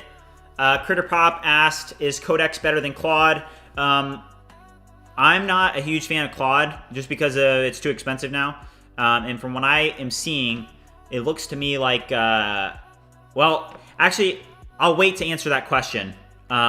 Because if this works, so right now it seems like, you know, Codex is being a little bit slow. 38 minutes ago, we entered this and we're trying to build the agent functionality so it's a little bit more robust. But if it can get it, then that's a pretty big deal.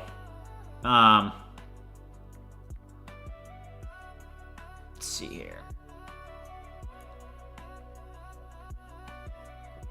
All right, let's build the YouTube title generator. Go to chat.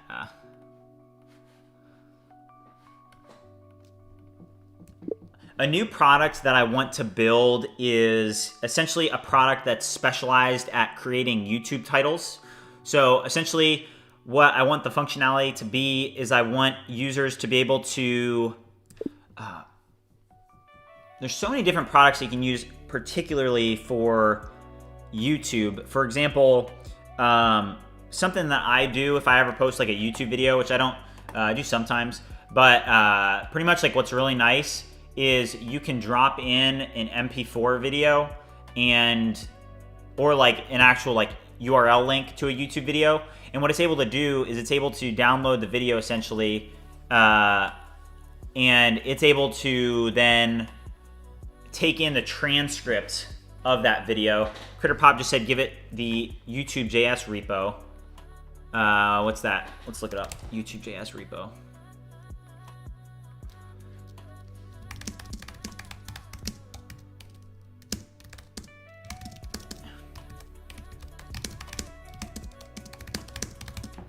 All right, let's drop in that.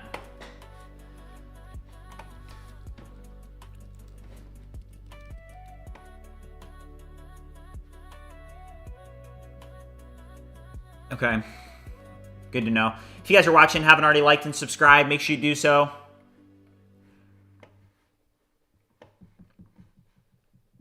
Let's see here.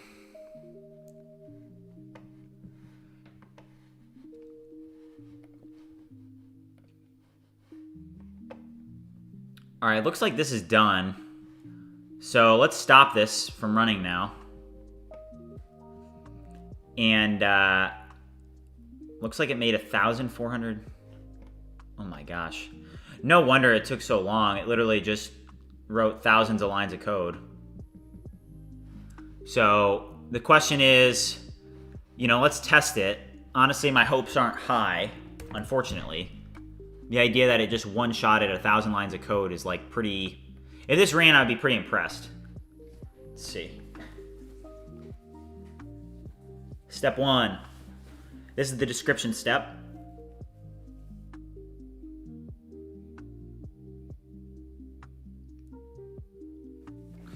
Zoom in a little bit so you guys can see.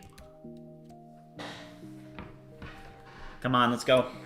I mean, this is gonna be so easy to market because one plan that I have for marketing is I'm just gonna be able to show the product being used. Like, do you guys know how easy this is to market? I'll just be able to say, hey, this is how it works. This is what it looks like. This is how you use it. Okay, here's the image. Guys, what the nah. That's not good.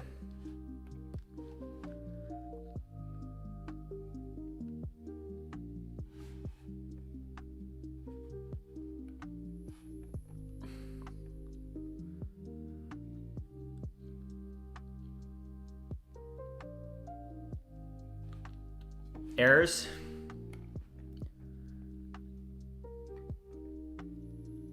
I mean, I would say my vote on this is not great, guys. I mean, the question is, does this reflect? No, it doesn't. Yeah. Codex missed. It's taken too long, guys. It took too long. It took too long. I mean, right? I mean,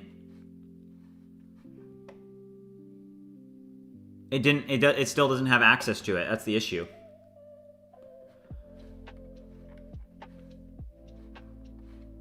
Unless did it create like new routes?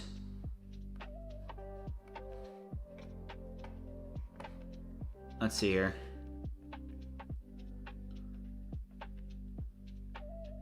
create a cancel route and estimate. That's what was already there.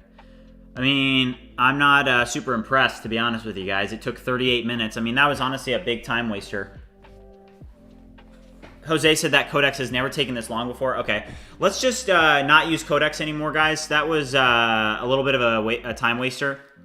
Maybe it is struggling with, you know, some too much demand or something. But to be honest, I'm like really not impressed. I may just undo this, because what did it even do, right? Like, I mean, that would like hurt to undo it. But it's like, hey, it didn't...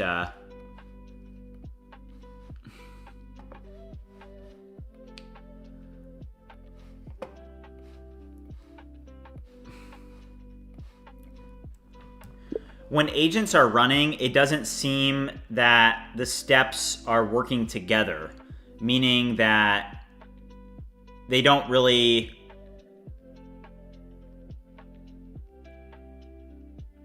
You know, they don't seem to be running in congruence with each other. Please take a look at the code and figure out how we can update this so that, for example, when step 2 runs, that it has the access and information to step 1. All right, let's try GPT-5 high fast cursor. I'm not going to do the undo because it's possible that there's code in there that was actually written well. And even though we're not gonna you know, use Codex again, because I don't want to waste another 30 minutes to basically build a feature that doesn't even work. But we are going to use Cursor to see maybe Cursor can put together what Codex did, because I didn't notice anything different about that agent run.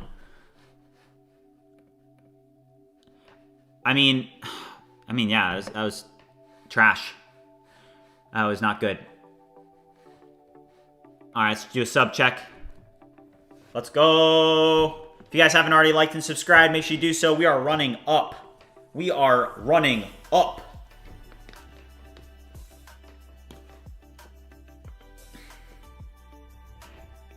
Bucky asked, in your opinion, which is the best vibe coding tool? In my opinion, it's Cursor, for sure. There's a lot of hype coming out from the old Sam Altman that basically this new GPT-5 Codex is like insane. Also, I've been seeing in chat Codex talked about more, but we just tried it out and it was really slow. Maybe we'll give them the benefit of the doubt. Mo said that he just came back. Did Codex fail? So Codex, just to reaffirm, it took. Let's do an official check. It took 46 minutes to build. And then when we tested it, like for example, if we go to our dashboard, let's do the run again. Or wait, I'm not in the correct account. It's this account. Where is it? Hold up. Here it is. So yeah, so here's our food slideshow creator, and let's run the agent. Or I think I might be running low on credits. Let's buy some more credits. This is so cool. So I can go over here. Let's buy 1,000 credits, guys. And then hold up, I gotta use my card. Oh, never mind. You guys can see this. We are using a test card. Bunch of 4 2s.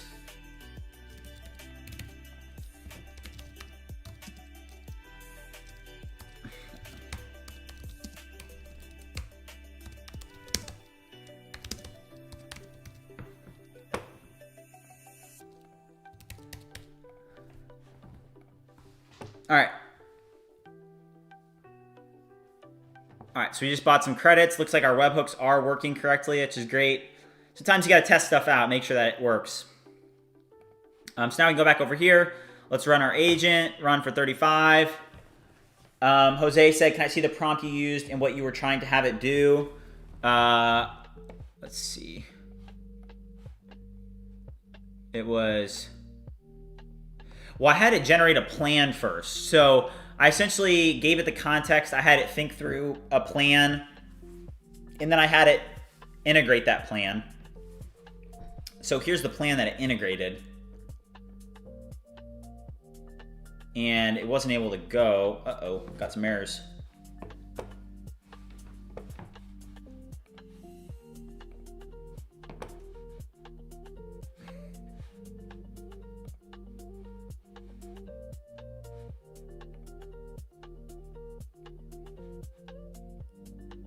Okay.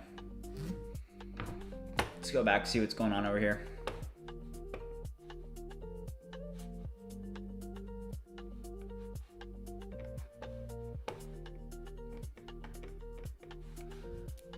Looks like it fixed.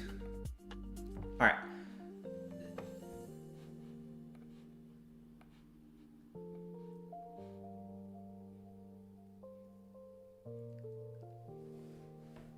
Jose said to check through the plan and see if it did everything in the plan. Well, honestly, I don't want to use Codex anymore because it took too long. I don't even want to touch it anymore. It's too much of a time waster. At least for now. I'm not hating on it to where I would like never use it again. But just for now, they may be having some demand issues. While this is running, guys, I'm going to go use the restroom real quick. I'll be right back.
All right, I'm back.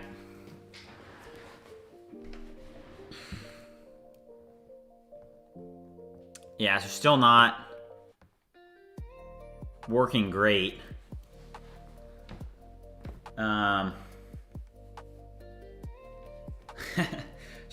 said that Sam Altman should work on improving the product instead of fighting with Elon on X. Yeah, that's very true.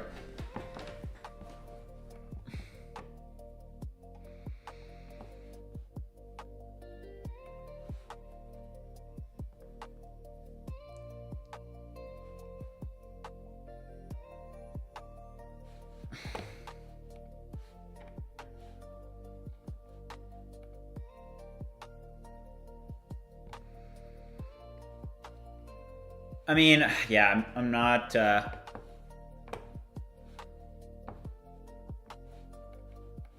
right, let's just pass this in and have it take a look at this. So let's download this. Download this.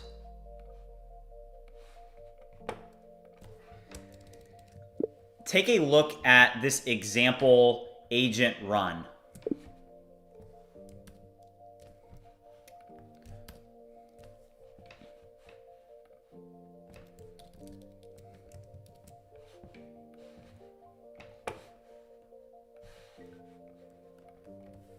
What you'll notice is that it created this description, and then the images that were generated in step 2 and step 3 were essentially completely off from what was generated in step 1.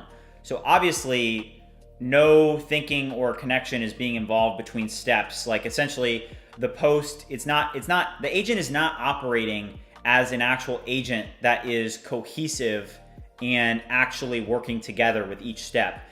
Please review the code and figure out why this is happening. And do not update anything. Instead, figure out why exactly this is happening and help me fix it. All right, so give it a little bit more context to see if that works. Let's do a quick sub check, see where we're at. 2,523, 2,527. Thank you guys for the support. Let's go. We've got 50 watchers right now. We're blowing up. Let's go. Looks like Austin, Texas is coming soon, and it's on the way. Hold on. I'm getting a call. Hello? Who is this? Oh, the racks? What do you want them to know? You're on the way? Okay. I'll let them know. All right, guys. Just got off the phone with the racks. They said they're on the way. They want me to let you guys know. So do what you will with that. But I just want to let you guys know.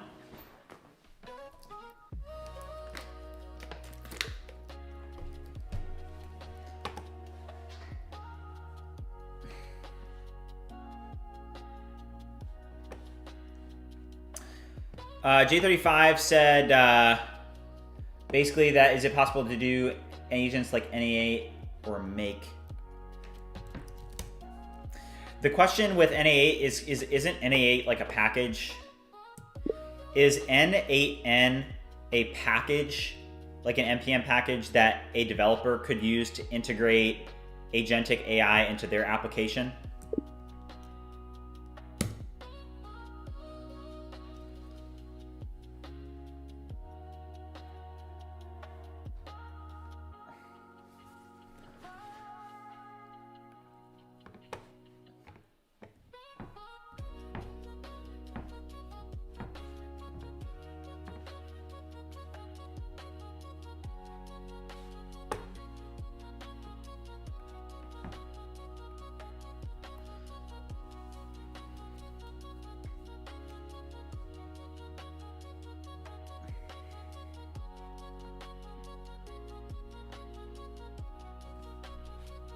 All right.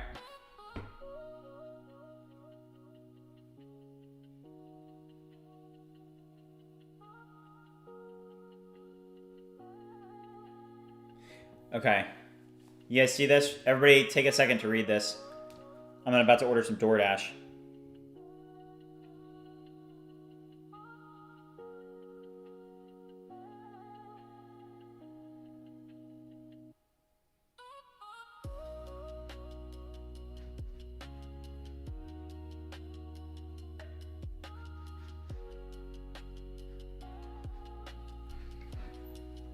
Okay, so basically the core issue is that the image video steps don't consume prior text outputs when building prompts is what it says. So only text use previous prompts. Image video prompts are built from the current step's own instructions. The static agent instructions optionally biased by reference to no scripted context injected. Okay.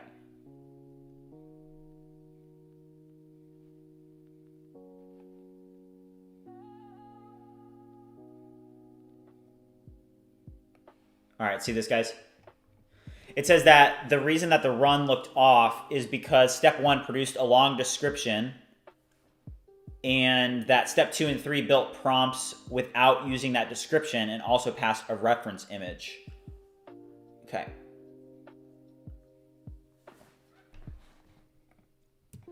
Please integrate option 1.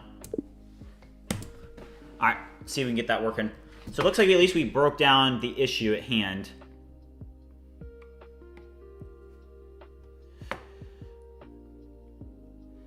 If you guys are watching and haven't already liked and subscribed, make sure you do so.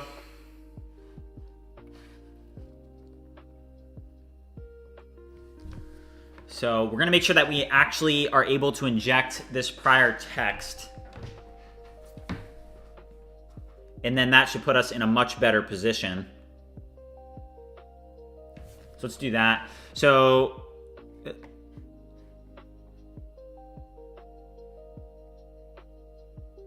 N8N isn't a drop-in NPM library. Okay. You know what there really needs to be? There does need to be a drop-in library. Yeah, no, I don't want to use N8N. Let's just make a proprietary service. I think we're getting close.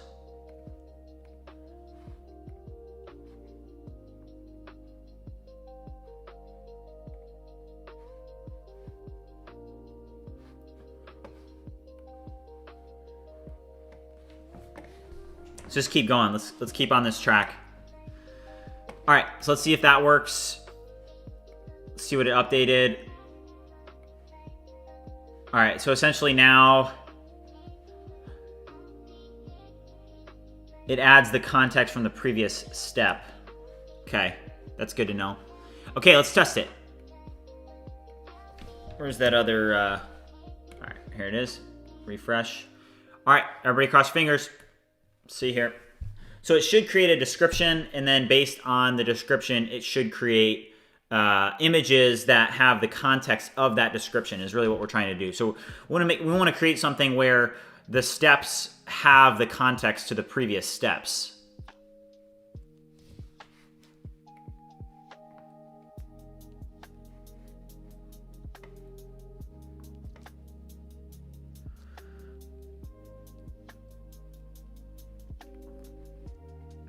All right, step 1 is the description step. So it's going to create a description. Here's our description. So it says, swipe to taste what Meal Vision cooks up with you. So it says a 15-minute lemon, garlic, butter, salmon. So essentially the first needs to be lemon, garlic, salmon. Oh my gosh, what the heck?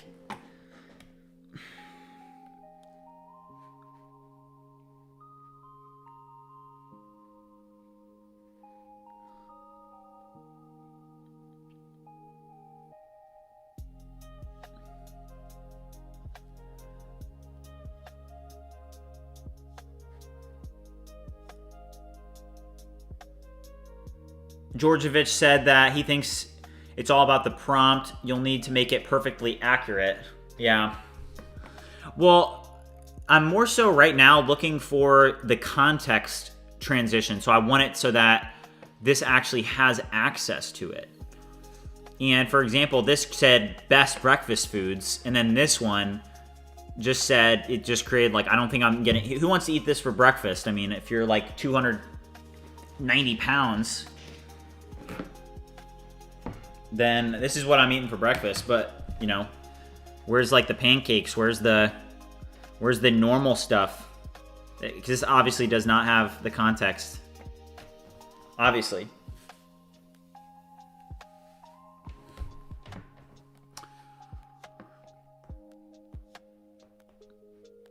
So that's an issue.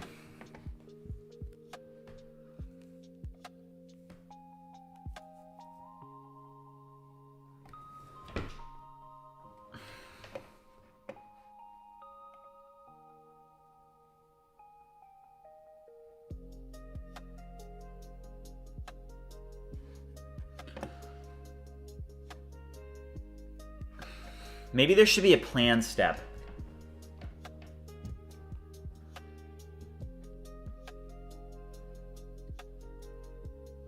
Jose said, whatever API you are using to generate the images, the errors that might be the issue. So we're using FAL.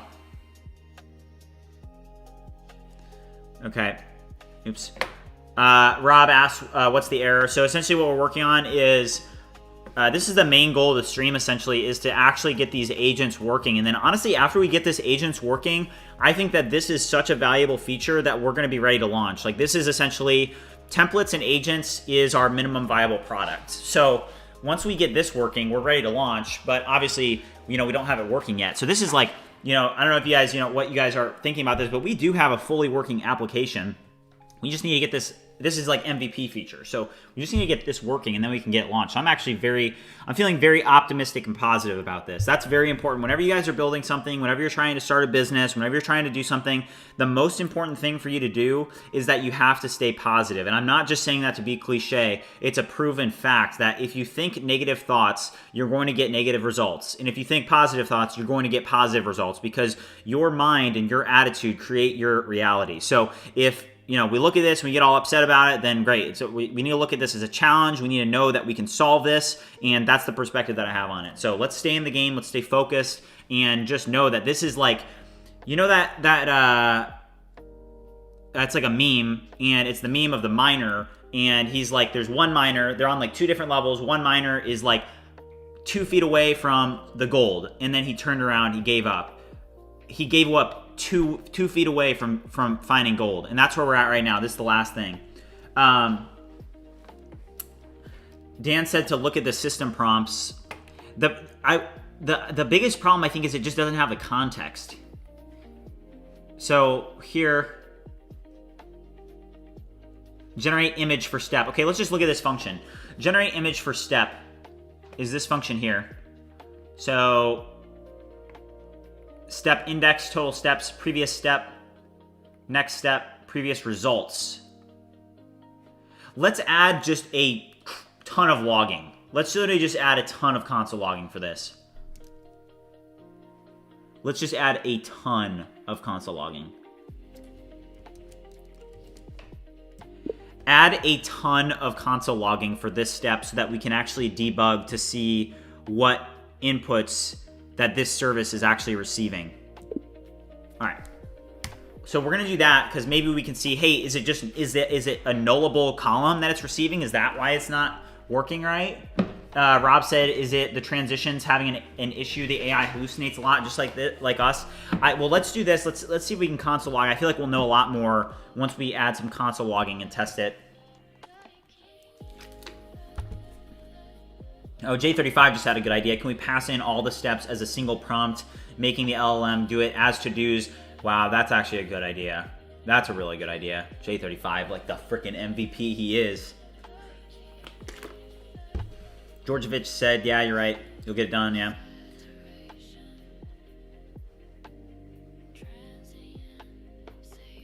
Rob suggested that you use another agent with an LLM prompt, calling it an expert for analysis. Let's just see. I just feel like there's something obvious that's missing because right now, the results that we're receiving are so far off. Like, look at the description that it created and then look at what we got. It's obvious that it's, you know, very, very far off from what we need. So, I mean, is there like...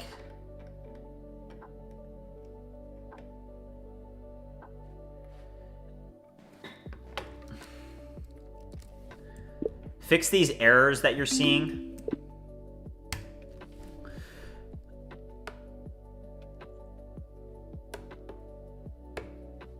If you guys are watching and haven't already liked and subscribed, make sure you do so. Let's do a quick subscriber check. Looks like we are up to 2,530. Let's go, guys. Thank you for the support. We're gonna be going for a couple more hours today, so I'm locked in. I just ordered DoorDash. We're gonna be gonna keep going.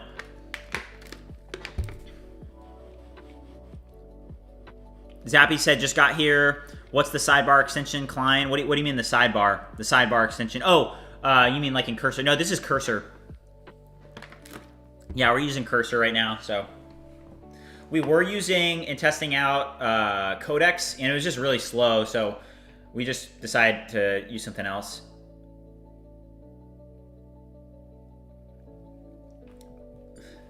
J35, that's a good suggestion. But let's see what happens here. Let's see what happens when we run this with console logging. And I have a sneaky suspicion that the previous step, there's no context of it. I'm just trying to think. I mean, maybe we just need to think through how the process of an agent needs to run better, you know?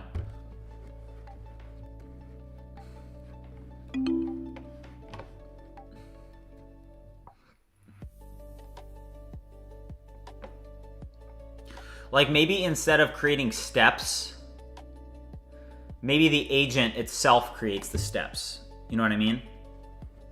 Like maybe we need to completely blow up the functionality. You know, sometimes you need to do that. But let's test this real quick. Let's run this and see what the logs are.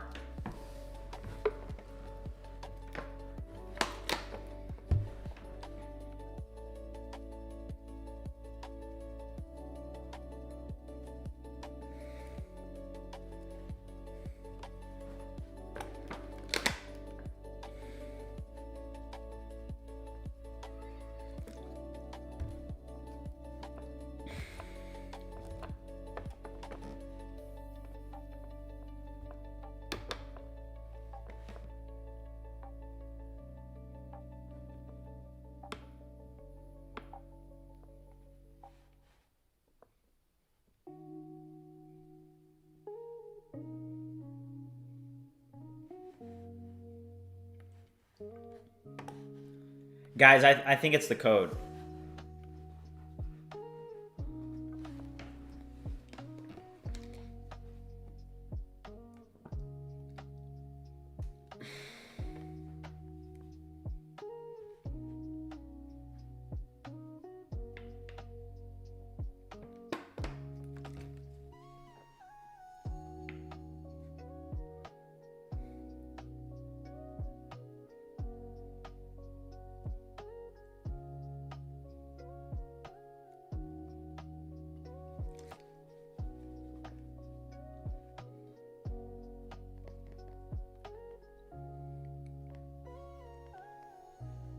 Okay.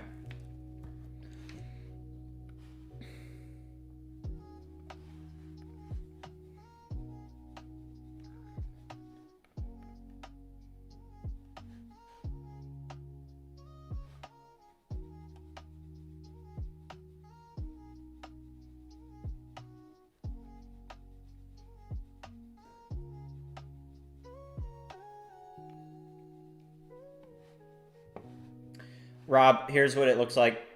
Wait, where's this service?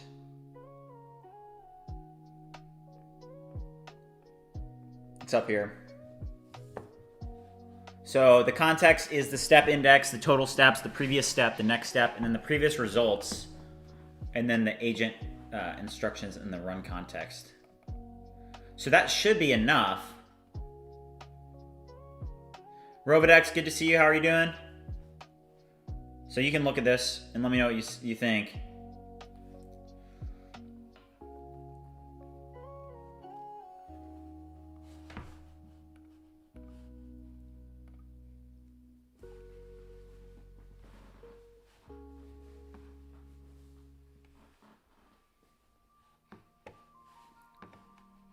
This step, why is it taking so long?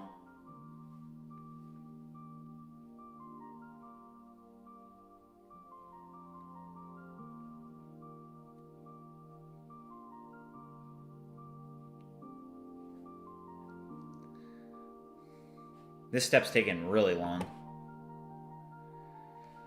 Guys, I think that we're going to have to change up how we do agents. I think we're going to have to take a new approach. And it failed. Image generation failed. Yeah, I think we're going to have to think through how we want this done.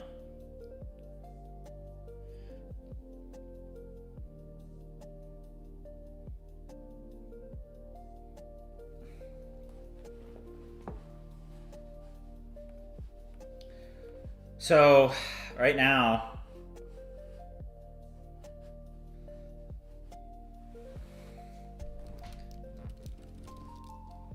what's that thing that we used yesterday? Hold up. We used this on Sunday. I'm gonna look it up real quick.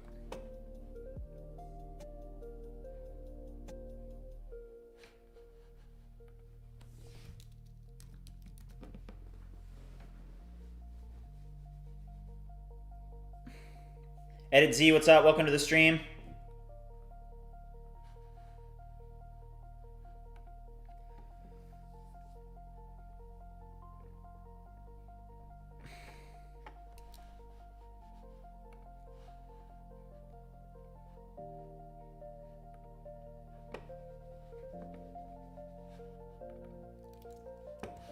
All right, hold up.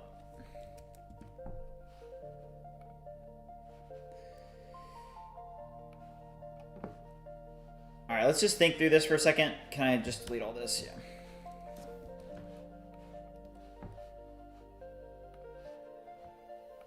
Okay, cool. All right. Jose said that he thinks it's the foul API that's the issue. Sean Davis said, off topic, but do you work a day or part-time job? I'm a CS senior building an app with Cursor, trying to afford the $200 a month plan. Wondering what others do. Feels impossible to balance it all. Yeah, that's true. So I'm a college dropout. I ran startups in college after I dropped out.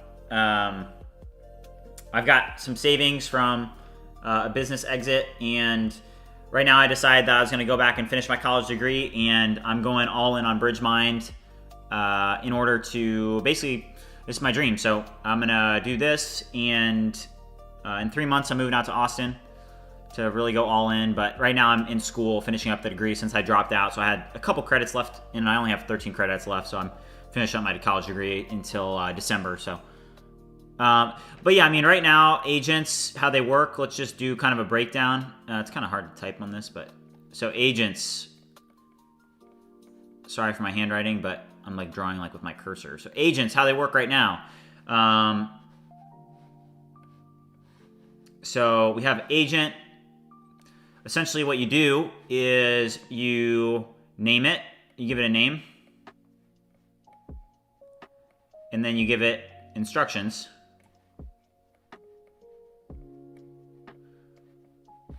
Wow, I think we're just gonna have to use freaking Google Docs because that drawing, my handwriting on that is so bad. All right. Let's see here. All right, so agents. Basically, the biggest things is that you give it a title and you give it instructions. And then essentially what happens is you then give it agent steps. So I'm going to bold this. Let's bold this and let's bold this. So the biggest thing about agents is you give it a title and instructions, and then you also have agent steps. And inside of agent steps, you give it basically step index.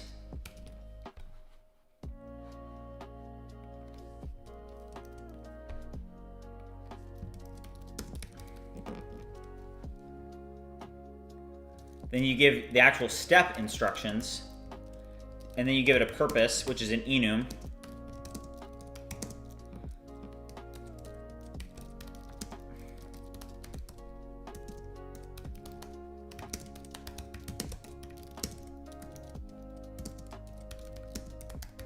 It's going to be those 4 things, and then you also give it attachments.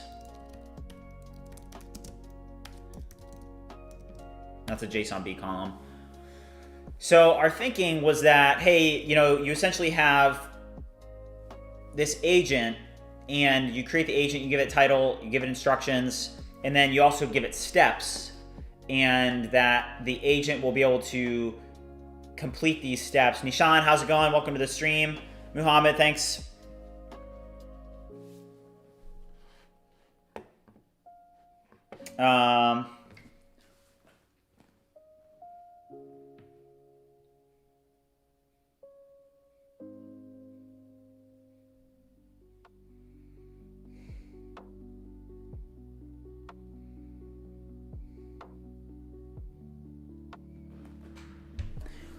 All right, this is gonna be challenging. Gotta literally invent.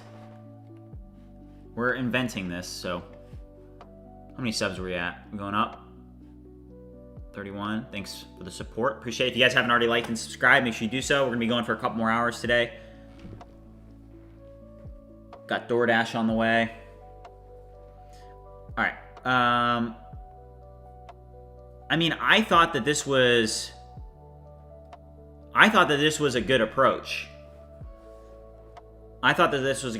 Because it gives the user enough control so that they can kind of build the content that they want to build, right? Like, hey, it's to some extent, you want to have enough control over an agent to do what you want, right? So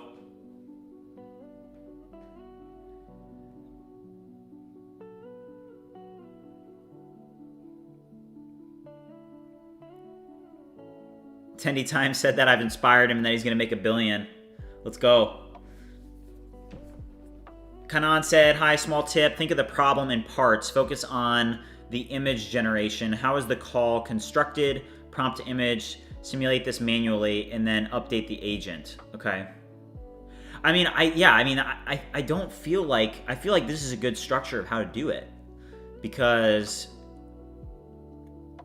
you want to create a reputable, repeatable agent that you have some control over what it's doing. So for example, you have these steps and you create the steps yourself. You create them manually. You prompt them.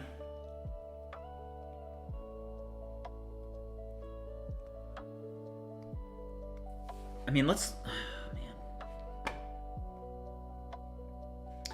First of all, let's revert. Let's do a complete revert here.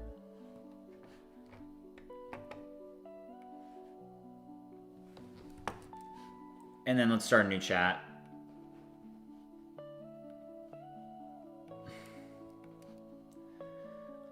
Let's use Claude 4 Sonnet.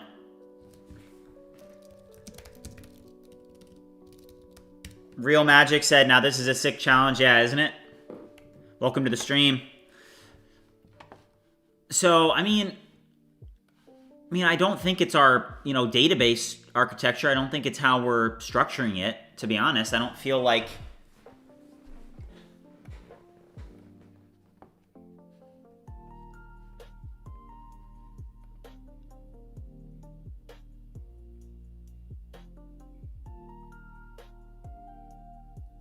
Rob said that it's like essentially hallucinating. J35 said, how about doing how Claude Code does it with the sub agents? You describe the agent in a few words and Claude Code creates rules to help AI how agent works, also providing NPCs, also Claude Code.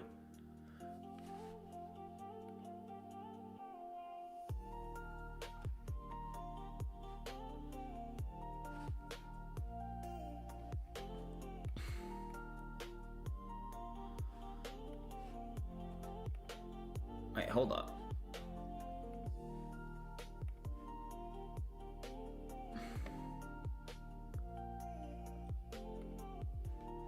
Hold up, guys. First up, creamy lemon garlic skillet chicken. Guys. Hold up. Hold up now, folks.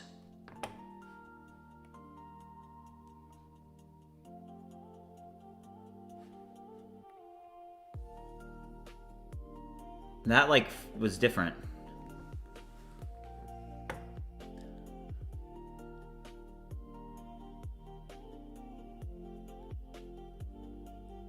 Okay, I'm reading the chat, guys. Z said, I agree with smaller parts to avoid hallucinations.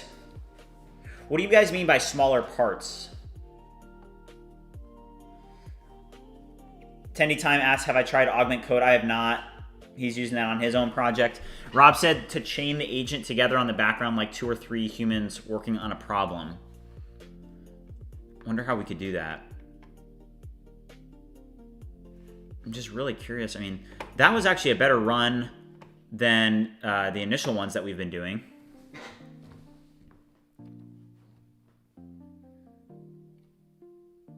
I'm just curious. Why was that? Why was this? If you guys noticed, the run that we just did was actually a little bit better. J35 said that a simple solution is to hire humans to create the image on Canva and send it on user's request. That's funny. All right, slide 1, create creamy lemon garlic chicken. Okay, we're back to this shit. All right, nice.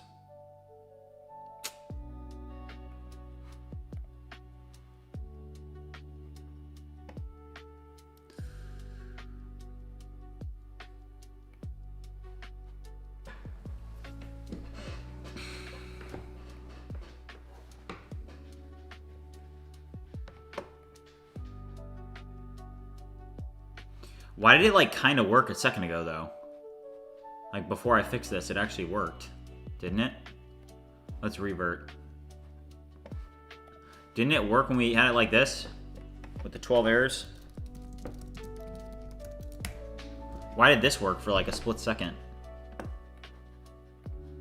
Oh, network error now. Jeez. All right.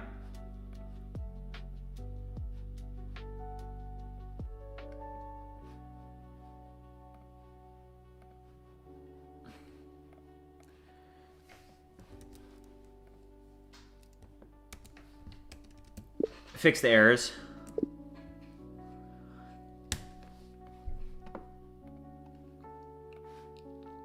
Thank you guys for the support.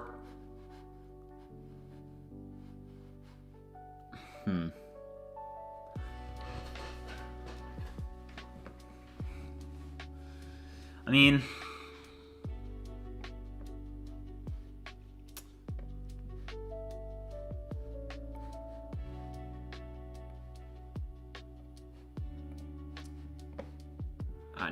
network error. Looks like my DoorDash is here.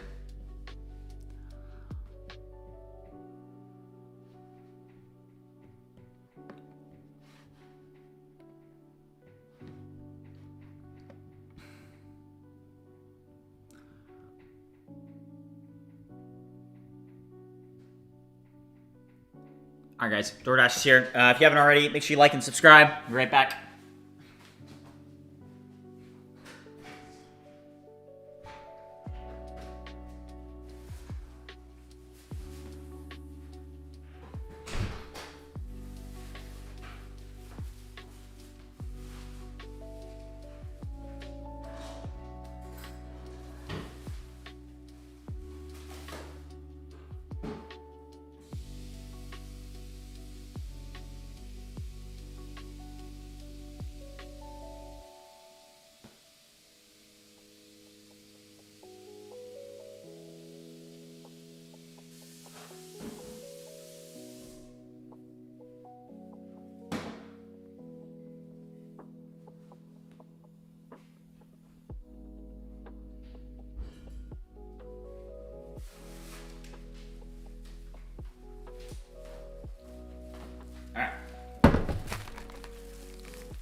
XRV said he thinks I need more emotion in my requests for it to work harder.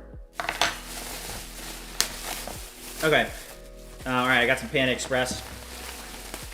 Let's just, I mean, look up a YouTube video on how to, create AI agents.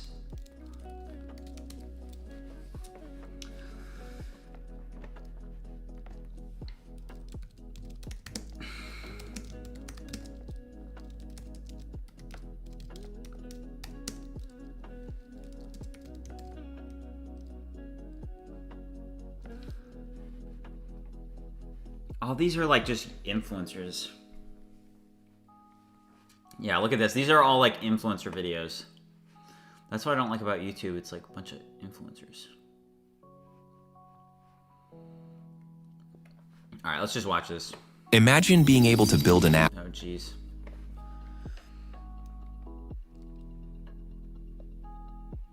Steve Jackson said, use N8N, call it to your app from a webhook. All right, let's watch this. And this is an N8, so we'll watch this. And simplest way to understand what an AI agent is, the different components, how they actually take action and do things. And then I'm gonna show you guys how to build a super simple one in minutes. There's a lot of information out there on the internet about AI agents, so I'm gonna try to break it down for you guys as simple as possible using this little pretty diagram that I built. And then we're gonna... I've got like the music playing in the background. I'm trying to figure out how to turn that off. Give me 1 second, I gotta find where it's even playing.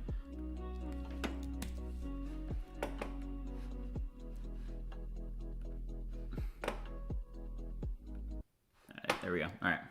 We're going to get into N8N, and I'm going to walk you through step-by-step how to get a email agent up and running. Really, really easy. I think you guys will be surprised by how quick you can spin one up. So don't want to waste any time. Let's get straight into it. As you can see right here, we're looking at an AI agent sort of diagram with the different aspects, right? So in the blue here, we're looking at the actual AI agent, and you can just think of this as kind of an entity, a human, an employee. Anything that you can pretty much talk to, anything that has a brain and understands instructions, just think of it like that, right? So when we are talking about an AI agent, the two main components within one are the brain, which is basically a large language model like ChatGPT, Claude 3.5, something like that, and then some sort of aspect of memory. So memory just basically means giving the agent context of what's been going on in a conversation. That way it feels more human-like, it's more conversational, rather than asking a question and then getting an answer and then the slate is wiped clean. We pretty much have a running history of, a window of the agent's able to understand that so that its answers in the future make more sense, or its actions and tools make more sense based on what we've talked about in the past. Then we also have instructions. So instructions within an AI agent basically just define, this is your role, this is what you should be doing, this is how you act, these are the tools you have, this is how you take action. It's commonly known as a system prompt within a AI agent or a system message, not to be confused by user messages, which is more of the actual input going in. So once we get into N8N and we're looking at the agent, I'll break this down, it'll make a little more sense. But the user message is the actual input. This is how we're talking to the agent. And the system message is the agent's instructions that don't change. The input kind of changes every time based on every interaction. Finally, of course, it outputs something to us, whether that's, hey, we were able to take action for you, or whether that's explicitly using a tool like a vector database to pull information back and then returning you that information. There's usually some aspect of output.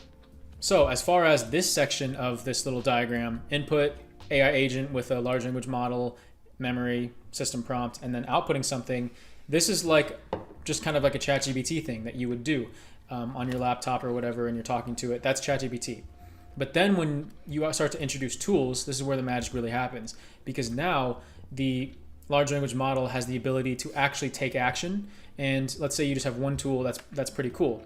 But what we want to do is we ultimately start to add multiple tools, and the agent uses its brain to understand, it uses its brain in combination with the instructions to understand what just came in, what was the user message, what tool do I need to do, because what tool does what function, and then how do I actually go out there and take action. So this is what it looks like, right? And now if we go over here, this is pretty much the agent we're going to be building today. It's similar. So as you can see, we have the input right here, which is on chat message received. So we're just going to be chatting with our agent in the N8N environment. So that's the user message coming through to the agent. The agent uses the user message along with its system message to understand what do I need to do here. So here's its brain, here's the chat model, here's another aspect of the brain, which is the memory. And then finally, our tool here is going to be sending an email. So it understands to take the message from the user, craft an email, and then it spits out back to us. It basically says the email was sent to blank. So I hope that all made sense. I am going to hop into N8N now, and we're going to walk through step-by-step how to build this really simple email agent.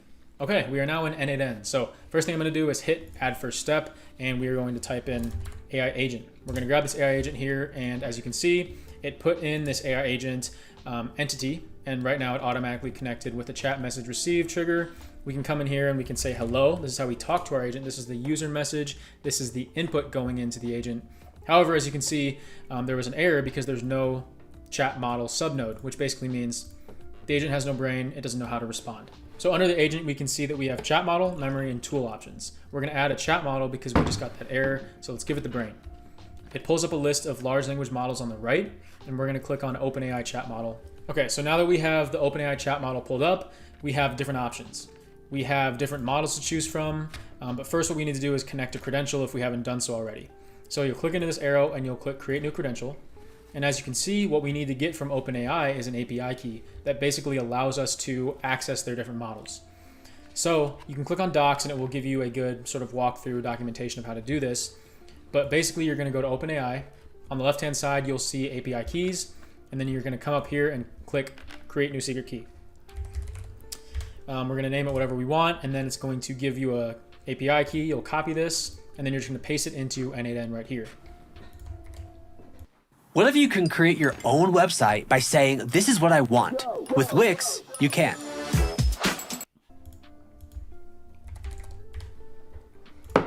Once you paste that in, you'll hit save. It will think about it. It will go green to let you know that it was connected successfully, and then you're good to go. You can click out of there, and then you can explore all the different models that we have. So right now, I'm just going to leave this as GPT-4o mini.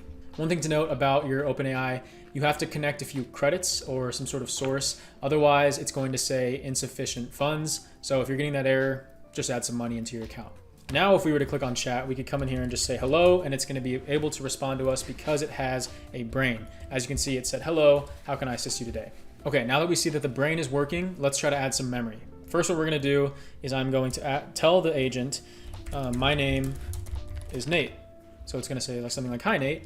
Okay, so nice to meet you. How can I assist you? Now I'm going to say, what's I don't think we're going to use N8N. He's probably not going to know my name. I'm sorry, but I don't. I think we're going to so build a custom system. It has no context of what let's just use this to understand. So now if we click on this plus for memory, and there's a couple. I'll pause this. Maybe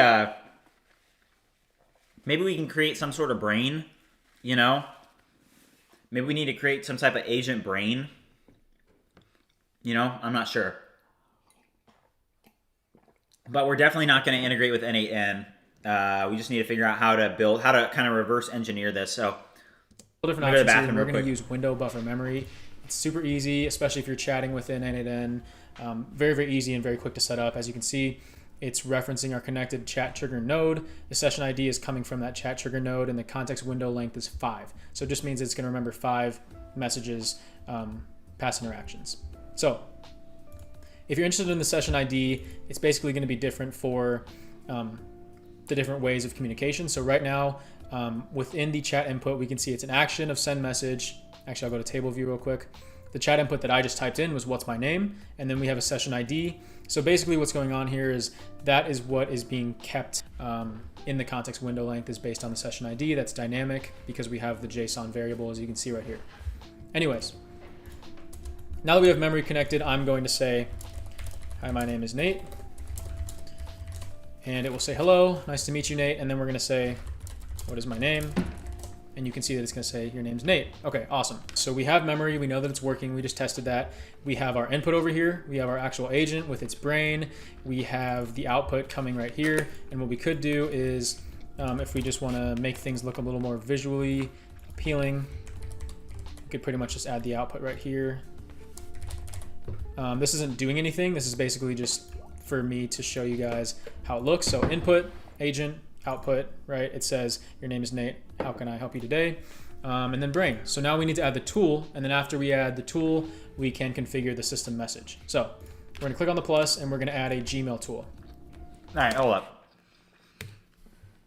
This is too much of like an N8N how-to. We need to change this up a little bit. I mean, it's crazy that like this is such a new field that there really isn't a lot of, you know, I don't know, there's not a lot of content on like build an AI agent.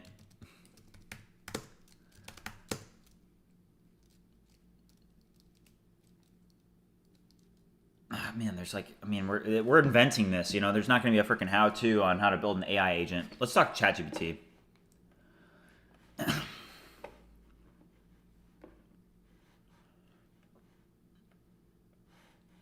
I use OBS. Okay, let's see here.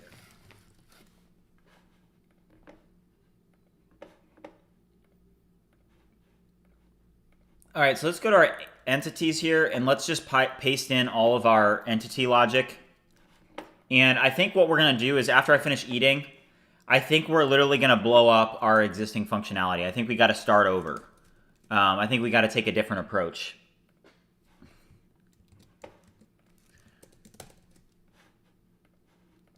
So let's do this. Take a look at the entity and database structure of my existing setup for agents in my application. I need help because I'm trying to think through how to make sure that in the end result that the agent is more of a robust, integrated workflow, meaning let's say I have 5 steps to a process. There needs, when a user clicks run agent, for example, it needs to generate like a plan, and then each step needs access to the previous steps results, if that makes sense. Please take a look at my current entities and then help me think through the best way that we could do this. Please note that, you know, we're using FAL AI for the image generation and video generation, and we're using OpenAI for text generation, and we need to really come up with a robust best practice for this. And also, we're using Nest API on the back end, so help me think through how we could get this working. Oh, geez. Oh, wow.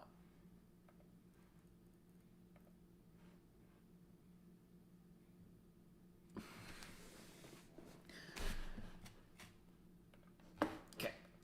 Thank you, Whisper. All right, so do this, and then let's drop in the entities here. All right. Or the enums.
All right. I'm done eating, so let's freaking lock in.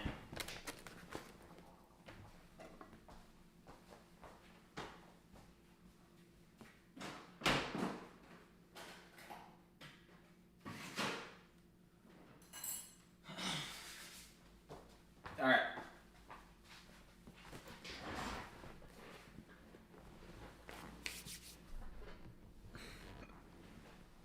All right, let's get some lo-fi back on. I'll check chat in a second. Sorry, I've been locked in.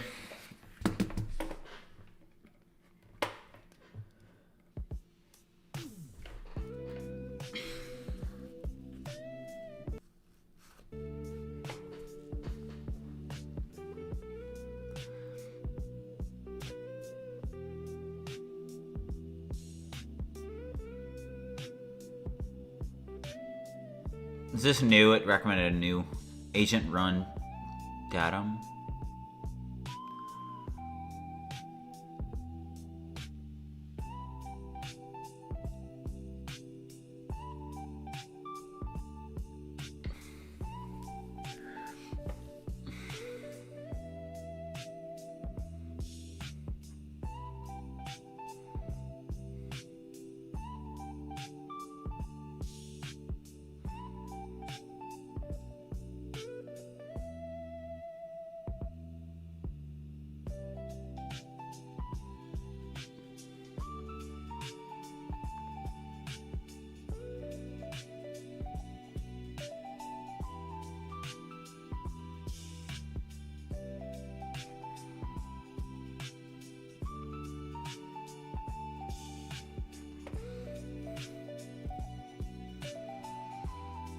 Dagger, what's up? Welcome. SDM Bro said, how did you get your first sale, if you don't mind me asking? Yeah, so we've worked on a couple other products in this series. We built an app called Goalpost in 10 days. It's on the iOS and the Google Play Store. And then we also built basically a platform to be able to learn how to vibe code. It has like prompts and resources on it. Right now, I still need to have a lot of work to do on the actual product over there, but we did build the platform. But through those two, we've gotten subscriptions. Okay. If you guys are watching and haven't already liked and subscribed, make sure you do so. We're gonna get this figured out, guys. I'm confident. We just need a breakthrough. We need to take a step back, and then we need to take one step back, 2 steps forward, because obviously our current approach is not working correctly. So this seems too complex to me, what it's suggesting.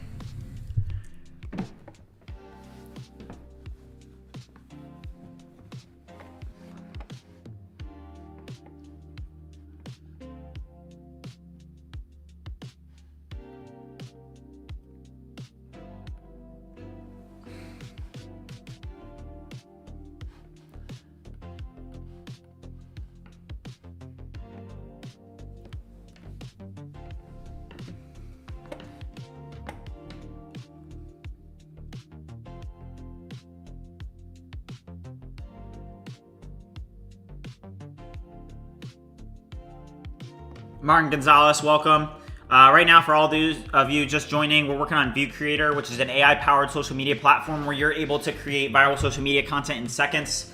Right now, what we're working on particularly is that we have this agentic feature, and it's pretty much one of the last steps that we have before we can actually launch the product. And if we go over to agents here, I'll show you guys how it works. So right now, we have this agent set up, a food slideshow creator, and its main job is to create food slideshows of realistic products or realistic food for Instagram. So let's run this. I'll show you guys how it works, but you're gonna quickly see the problem that we have.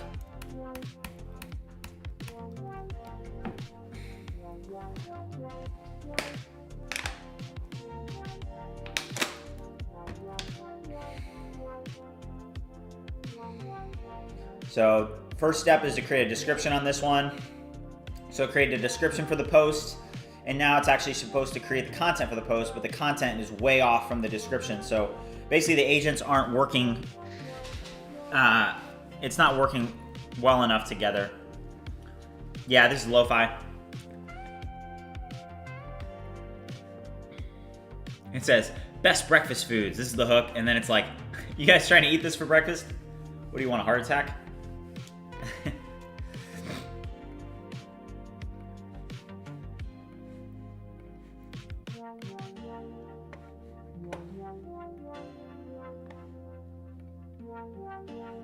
All right, so, I mean, I just am not feeling that good about this.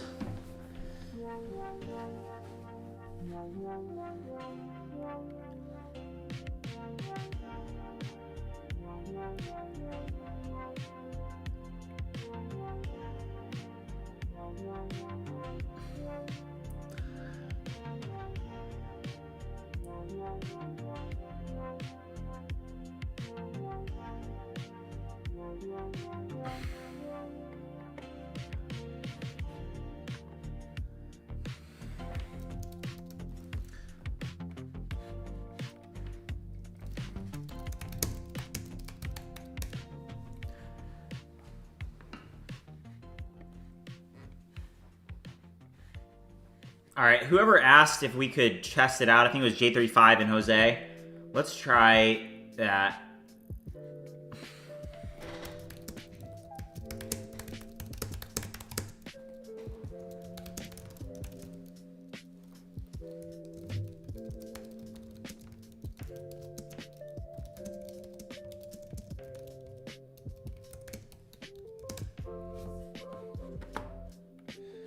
So this is Nano Banana.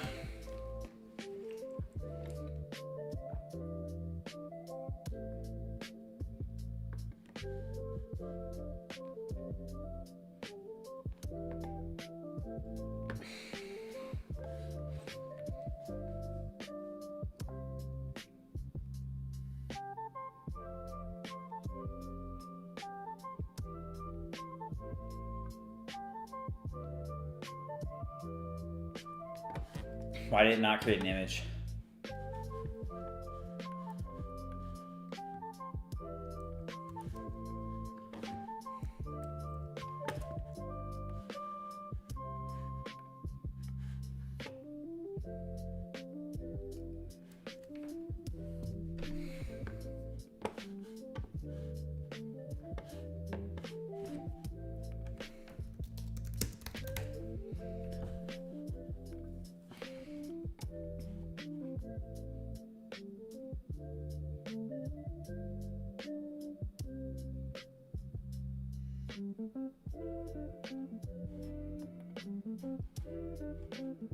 I mean, this is what's frustrating, is that if I go over to Google AI Studio, it creates it exactly. You know, it creates, I mean, that's pretty much, I mean, it's a little bit blurry, but, you know, you guys can see that it picked up on the emoji, it picked up on what the text looked like.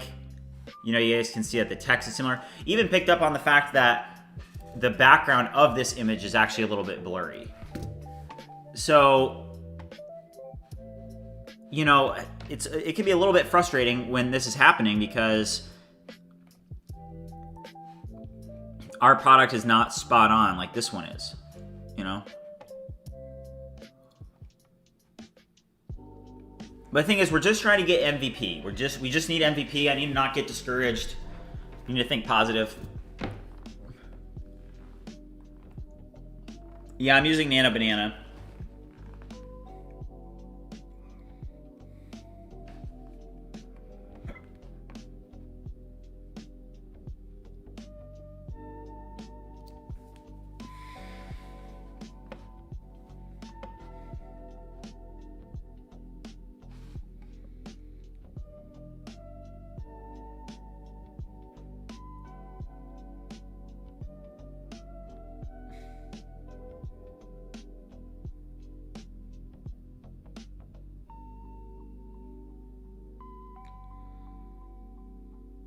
J35 said use file playground. Also use description that your app is generating in step 1 for better comparison. Oh, okay.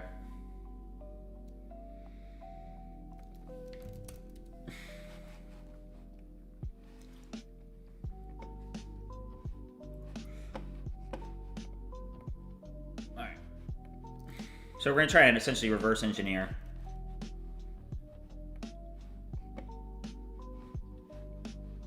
Problem is why can I not add in images here?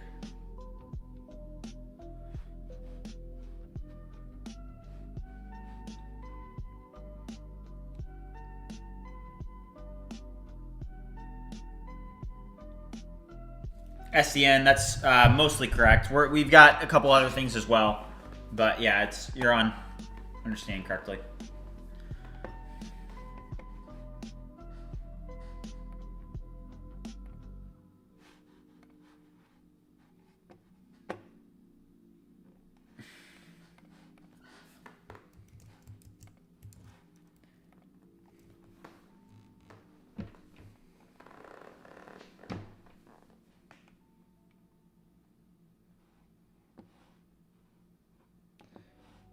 Well, this did create essentially the exact same image.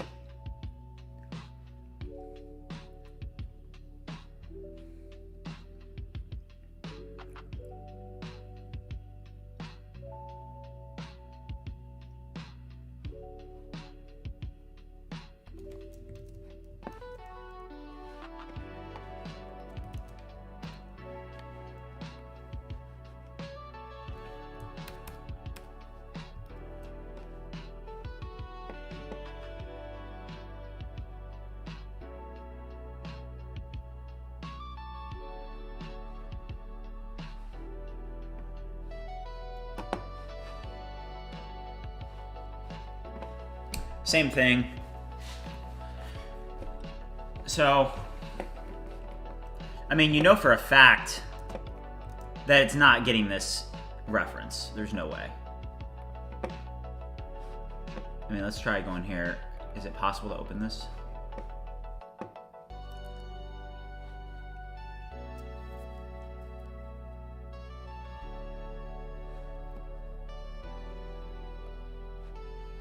Let's open Finder.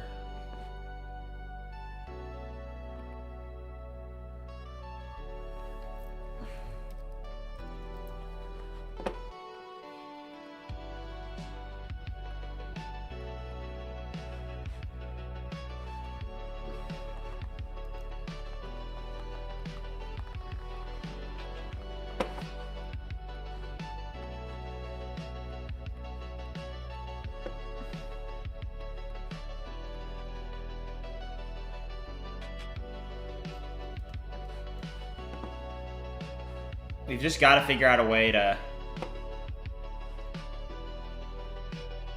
fix what's going on.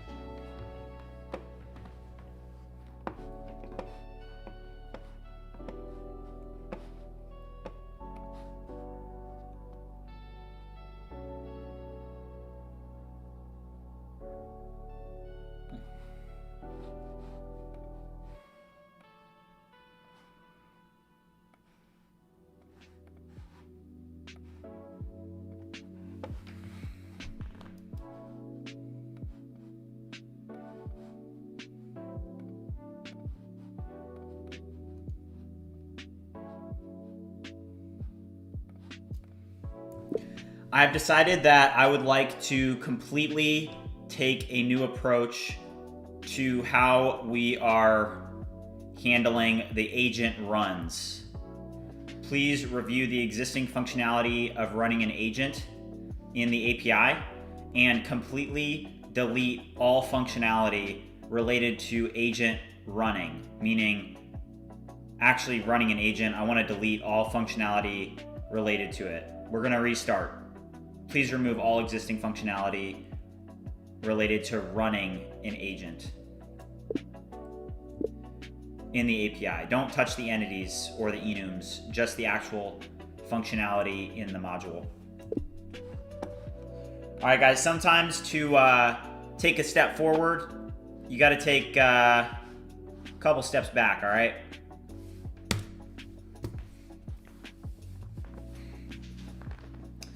Rob said that he thinks that there's just too much context and that it's hallucinating. J35 said that the problem might be the reference image is not being passed to step 2, 3, only text is being passed. Yep, I agree.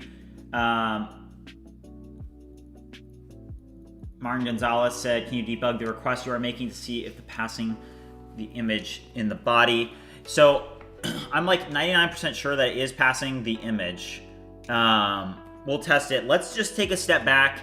Let's try and see if we can get this working just by, hey, let's just take a step back. Let's chill.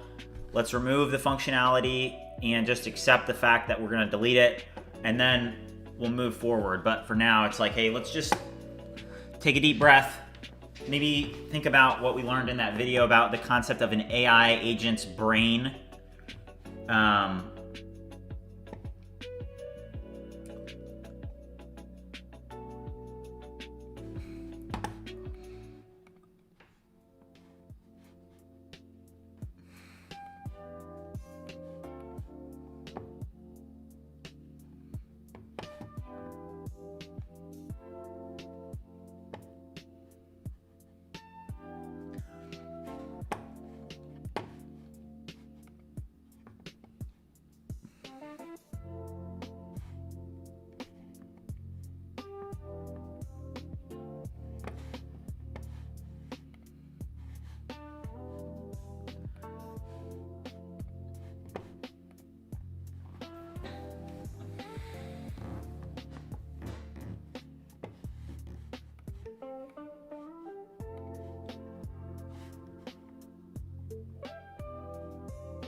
J35 said that he once deleted a lot of code because he couldn't debug, and that AI told him that sometimes you have to burn villages to build cities. Yeah, that's exactly what we're doing right now.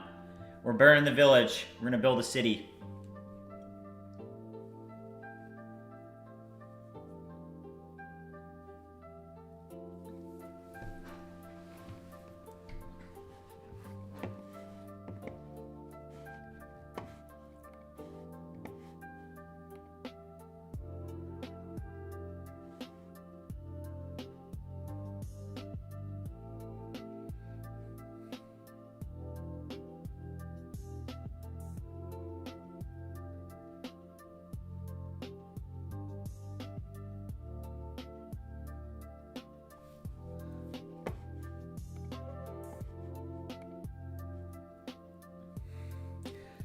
He said build it step by step from user input to build the agent so you can test if each flow is working correctly. Yeah, that's a good idea.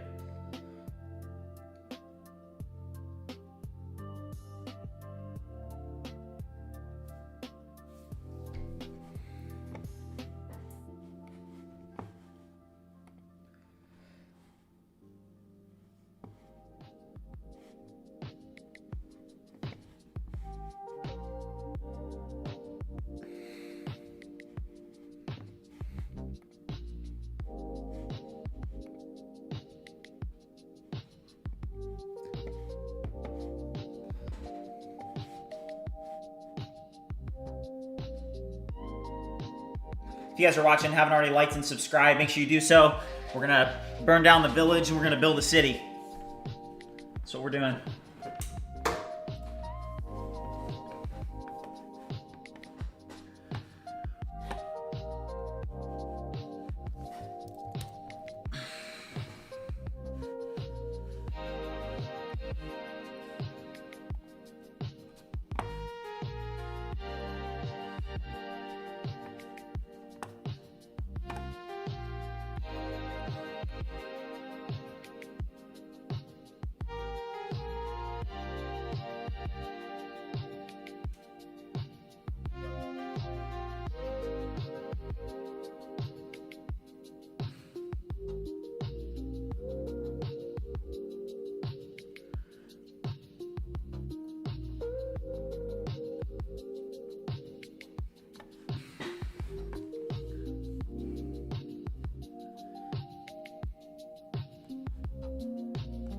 Bye-bye functionality.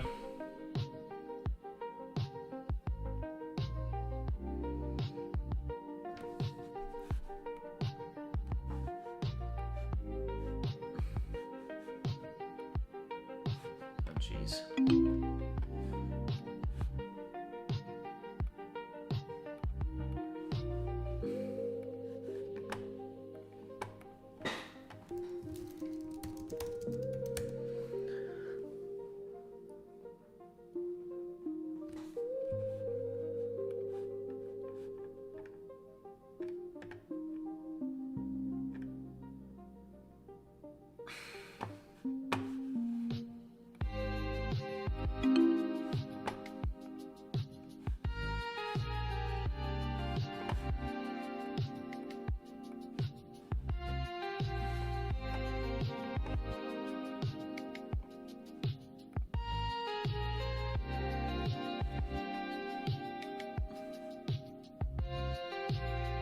This agent service file is way too long. It's 1,900 lines. SDN, I've got CI. I'm pretty good at CI/CD, so I don't really. That's not a big deal.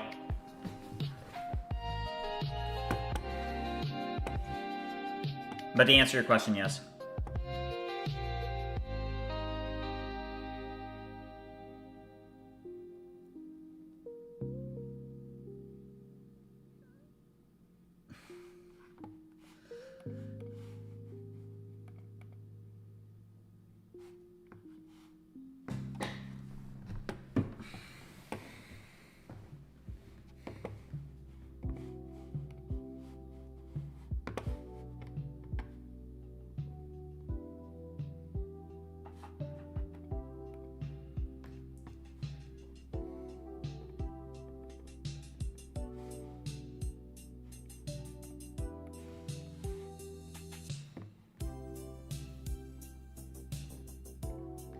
How about this, guys? I have an idea. What if we kind of like created submodules so that instead of these prompts, like the system prompts, being in the actual service file itself, what if we took that out of the actual service file and maybe we actually just created like a prompts in here inside of agents so that we could, better understand and see and break that down.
Rob suggested to use OpenAI assistants.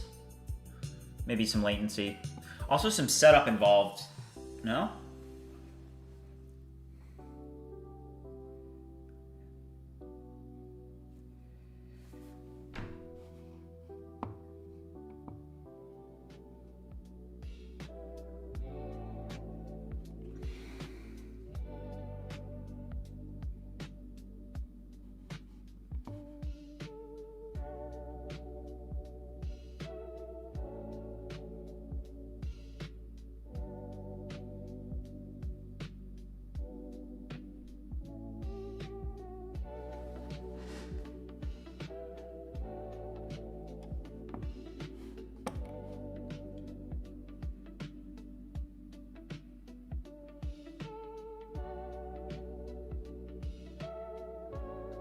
Oh, guys, check this out.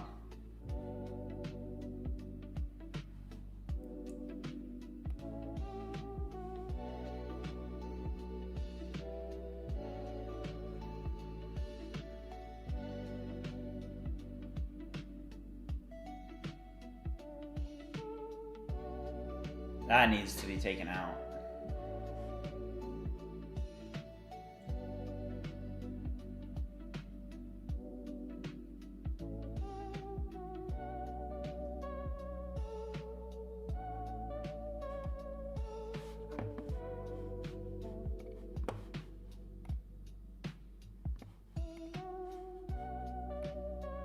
There we go.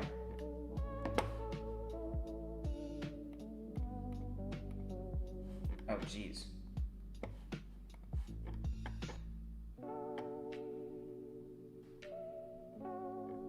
Honestly, good riddance.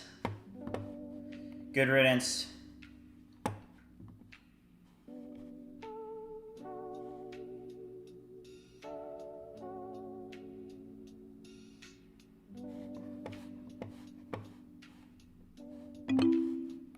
All right.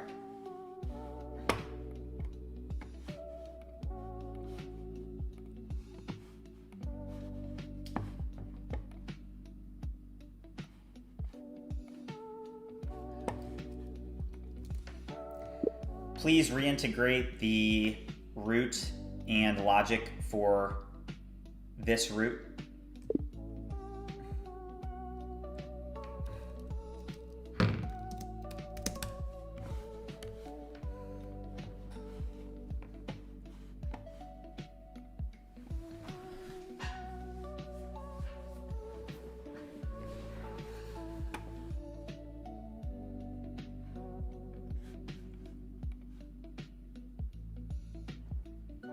I'm using Nano Banana through Fal AI.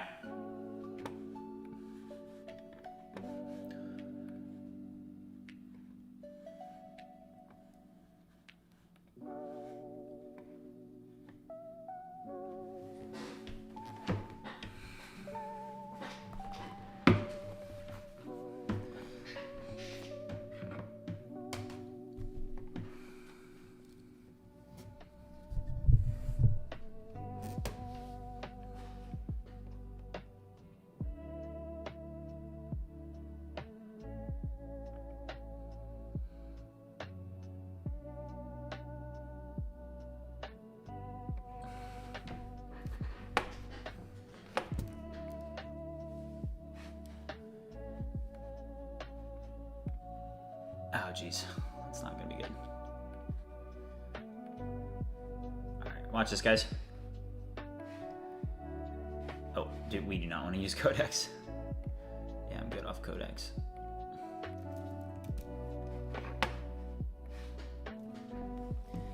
Help me update the template functionality so that you actually remove the system prompts or like the guide prompts from being defined in the template files themselves. Please instead actually create a new directory, a subdirectory in templates called prompts. And for each prompt that there should be a file.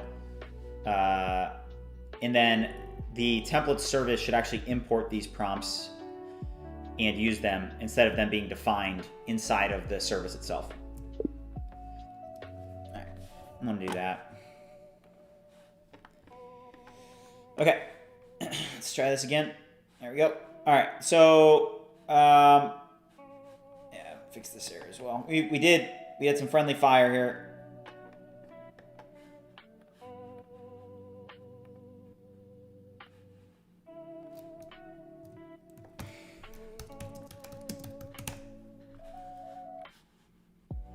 Vibe coding is essentially using AI to program. So instead of programming line by line, you're leaning more so on AI to actually program for you. What is going on? What just happened?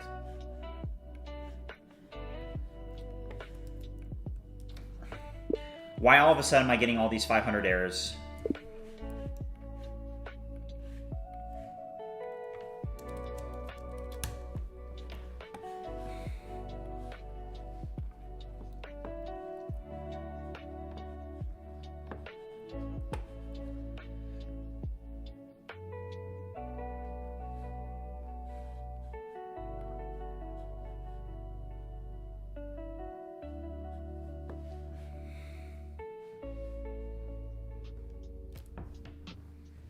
We're gonna get this, guys, all right? I'm just not gonna give up.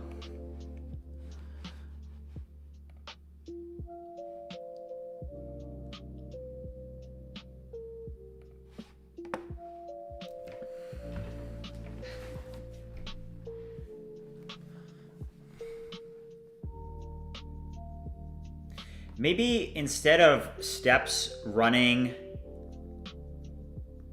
like literally step by step, maybe it's a little bit more open-ended, you know?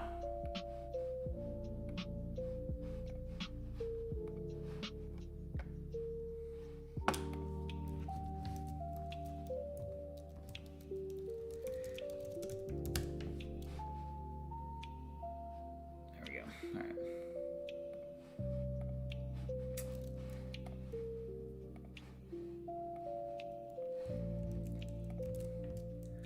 Integrate the correct functionality back in for this page in the API.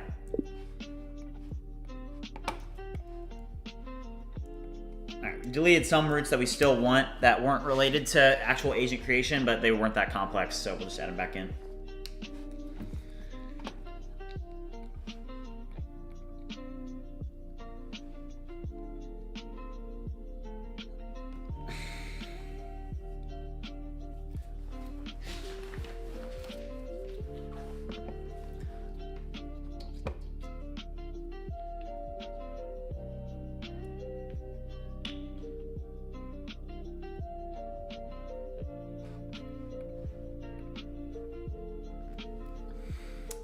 What I mean by open-ended is maybe instead of, like, maybe users define prompt, like they create their agent and the agents have steps that they define, but maybe instead of the agent running it step by step and like actually having each step be its own process, maybe it instead uses the context that the user defined initially when it created like all the steps and the instructions and the purpose, and maybe instead it creates it doesn't do it step by step. Maybe it actually does it all at once, if that makes sense. Like maybe it's a job where it processes everything,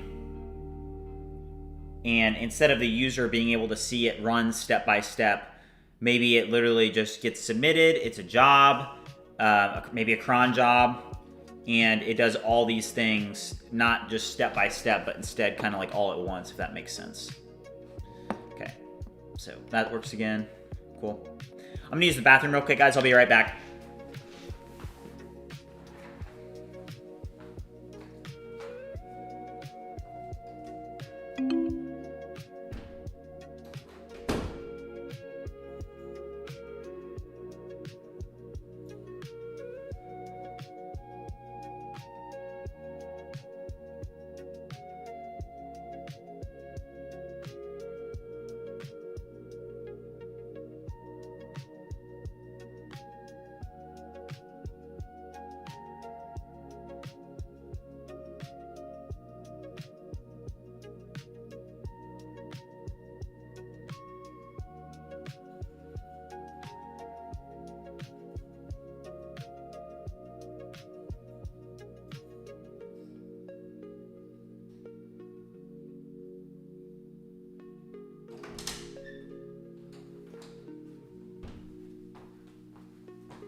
All right, back.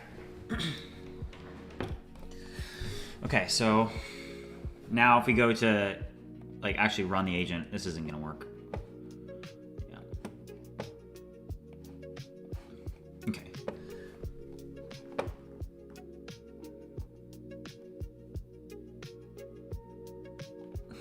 So maybe when you click run, it submits everything at once.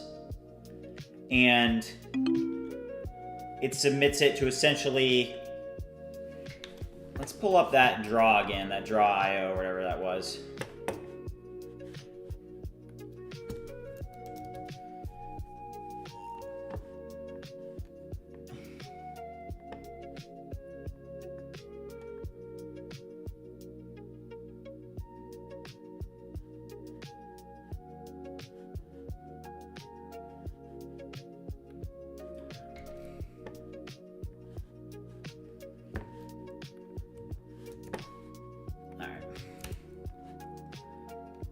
This is what I'm thinking.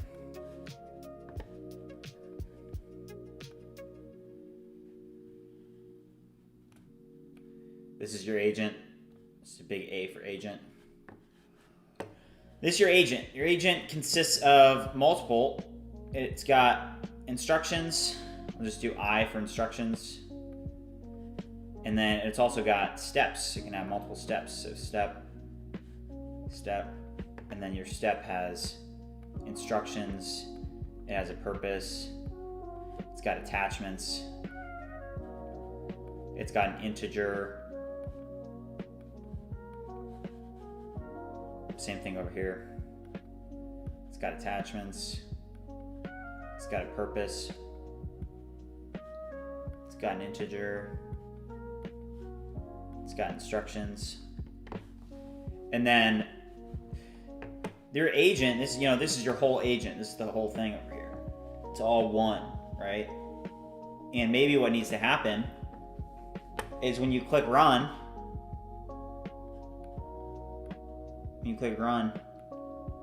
R for run, maybe it just needs to, instead of like breaking it out into the steps, maybe it first needs to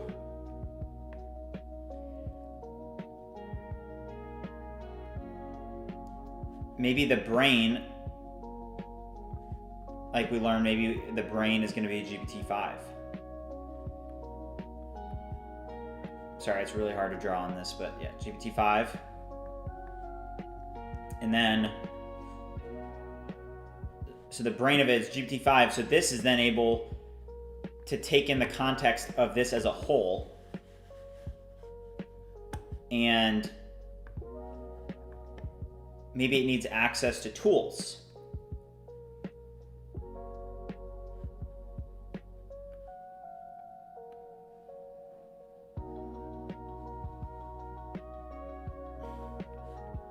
So maybe it can create an image, create a video, create text.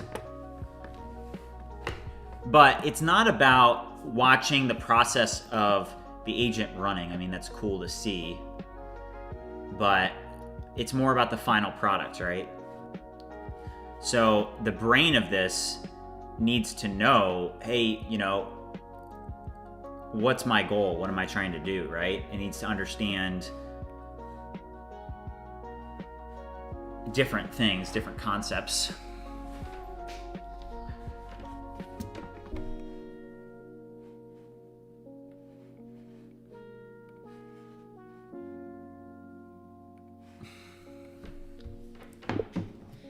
Help me now get started on re-implementing the logic of running an agent. The biggest concept that you need to understand is that the agent needs to have a brain.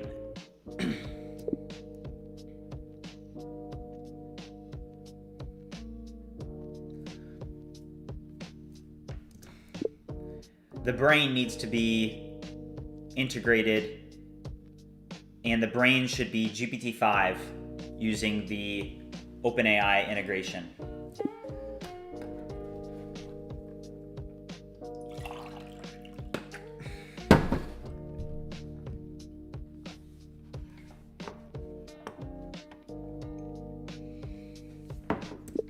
Let's begin by just thinking out very slowly. I don't want to build it all at once. I want to do step by step and get each step working. So for example, let's just build this initial logic of a user being able to click run. And the first step is for the agent to be able to take in the context of the agent itself and the agent's steps, and then to think deeply about it, and then to generate a list of to-dos.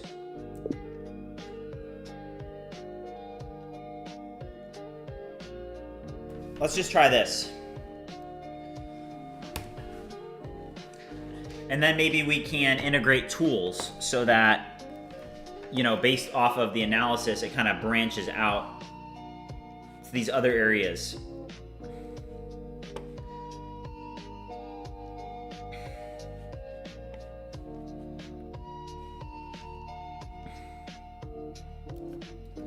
If you guys are watching, haven't already liked and subscribed, make sure you do so. We've been grinding today. Haven't had like a huge hit of success yet, but we've been learning. We've been testing different things.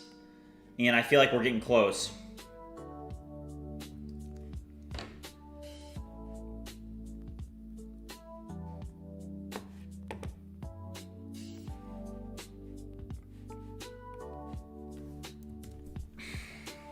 All right, let's pull this over.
So this should generate a plan. Oh.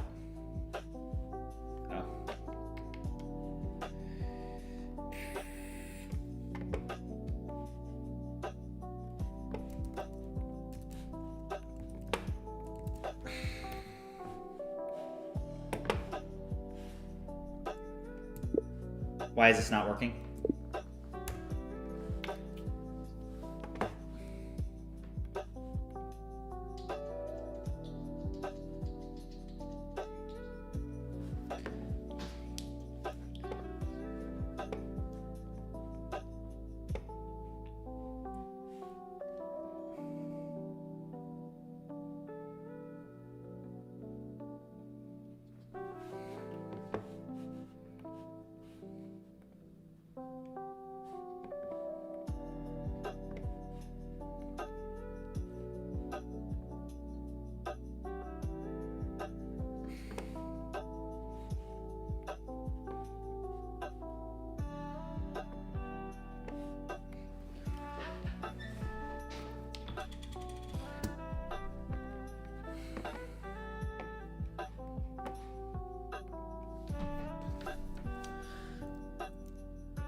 I now need your help to build into my API the concept of tools. So for example, we're going to be running these agents, and the agents need access to tools. So I'm not sure how to build tools that the agents can access, but for example, one tool would be image generation. So the agent needs to be able to understand when to use that tool and when it needs to create an image. Also, it needs to have another tool called create title, and it needs to know when it needs to create a title. And same thing with description. There needs to be logic where the user knows when to create a description.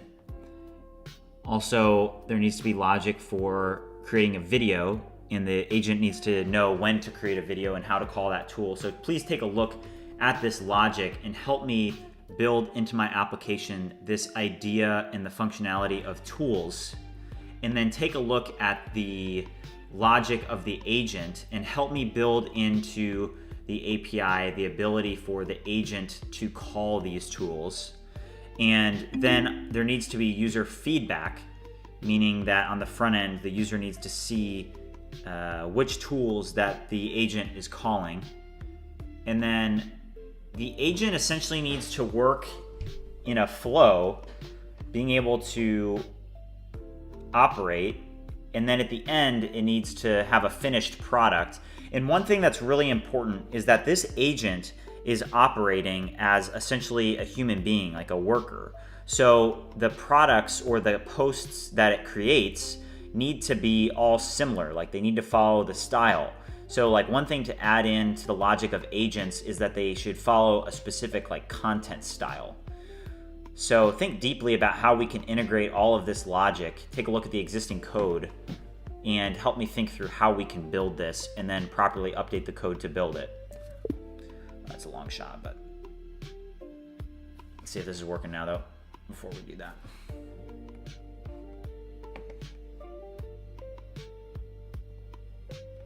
OpenAI agent planning failed. Come on.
All right, we have a new agents tool module that's being built. And essentially what we're gonna make our agent do is, instead of running these steps, we're gonna build a more cohesive agent that instead has access to tools. This could be our solution, because essentially instead of building the logic of like essentially having steps, we're gonna build more so like a brain, a GPT-5 brain, and the agent runs are gonna be more kind of like congruent, if that makes sense. We're gonna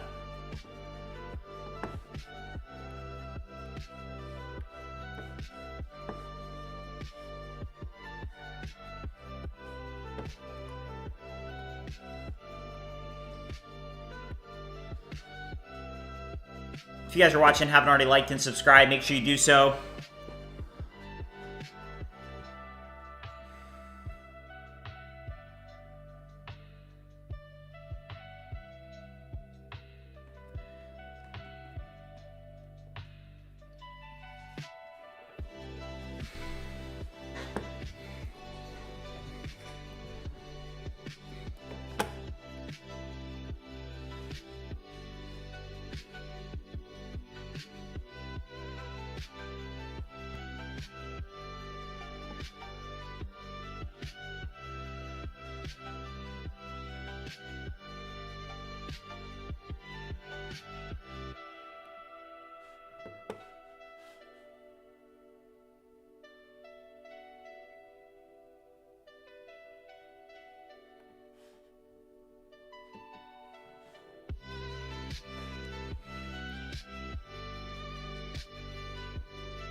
I'm locked in right now, guys.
This is gonna fail. We didn't fix that initial problem that we had, I believe, unless it auto fixed it. I don't think it did though. Maybe it did.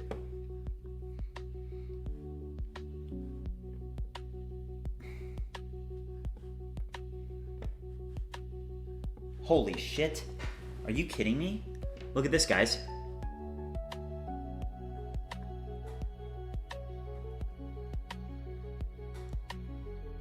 Look, it did generate an image.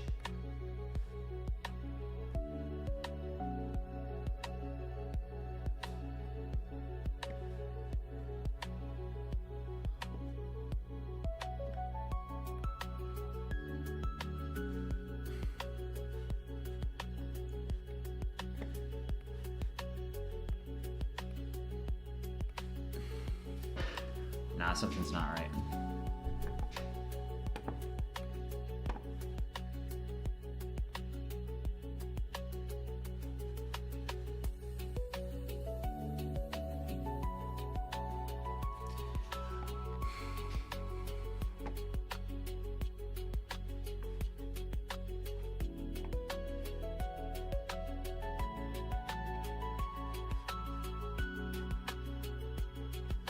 Maybe this needs to be more open-ended.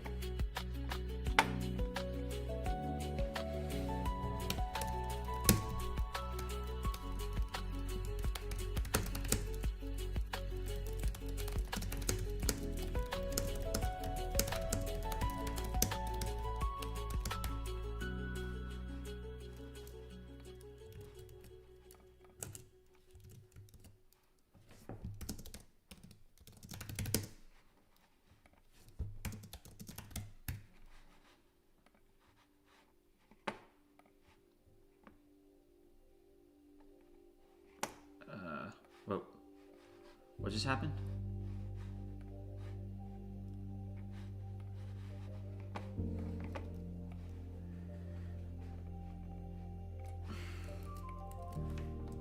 What is happening here? Please fix the error.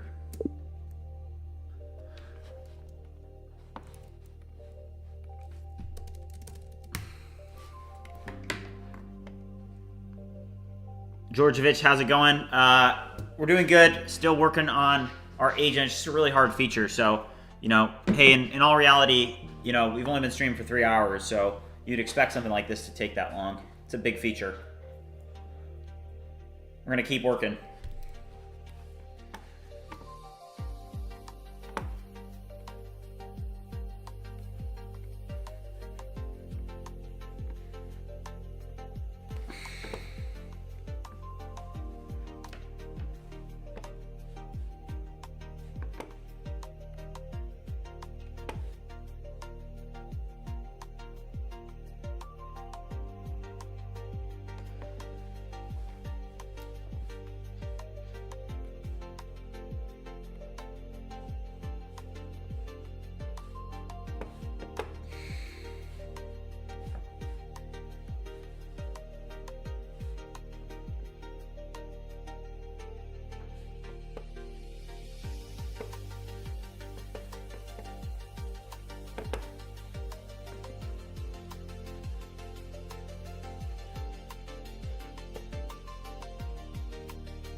J35 said that one of the OpenAI members tweeted that GPT-5 codec speeds are currently slow because of huge traffic. They are working to find more GPUs to work.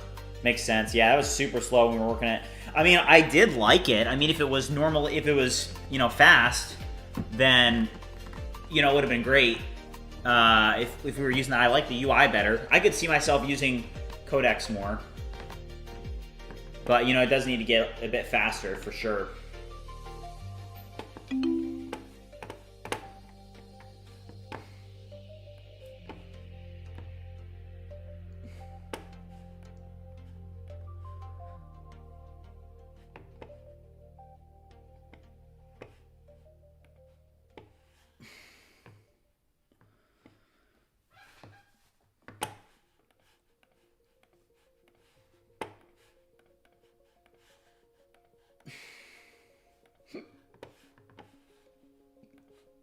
If you guys are watching, you haven't already liked and subscribed, make sure you do so.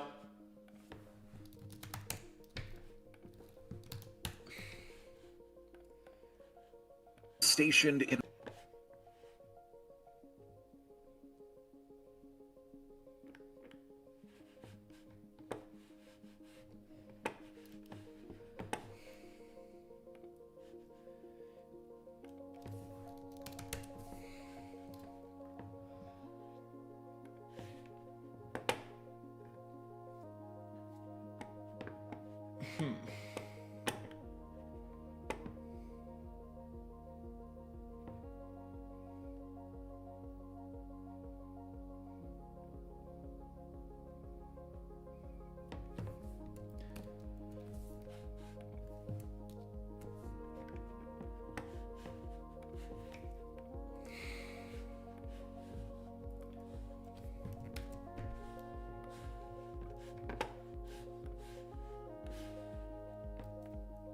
Why are the steps no longer showing?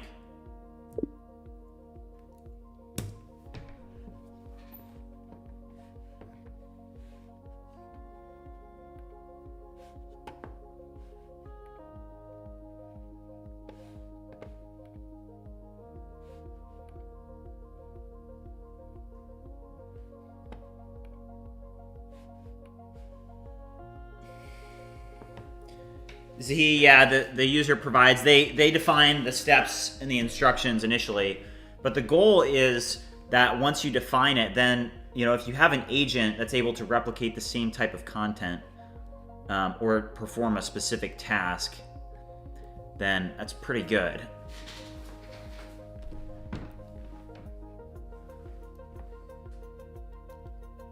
J35, I tried the, not the Codex models, but the normal models initially, and I think they were a little bit slow as well.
Hold up.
Oh, I'm so pissed. Come on.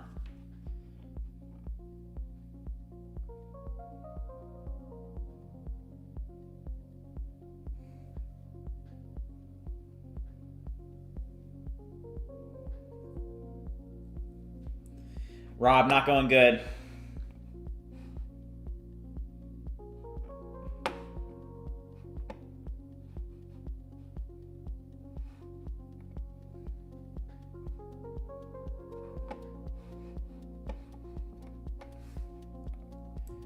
For debugging purposes, please add significant console logging to the tools, to the agent run, to everything regarding running agents.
Okay, so I added some console logging because we're gonna try and debug this, because I mean, I'm pretty sure that we have these tools, so you can see run agent with tool start, and then create description started, because the first step was to create a description. Now the problem that we had is that on step 2 and step 3, it should be creating an image, but instead it created more descriptions. So, you know, that's not correct.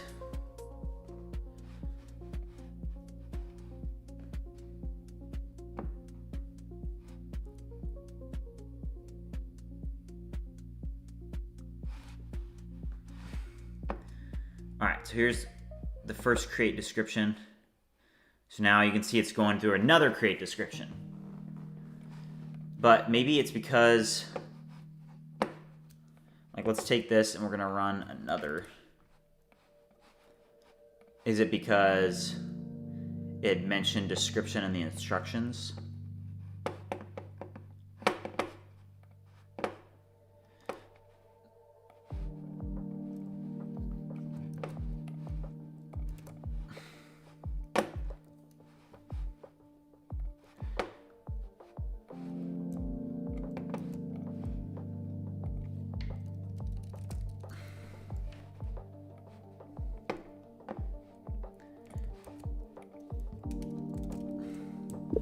please review the logs and the response.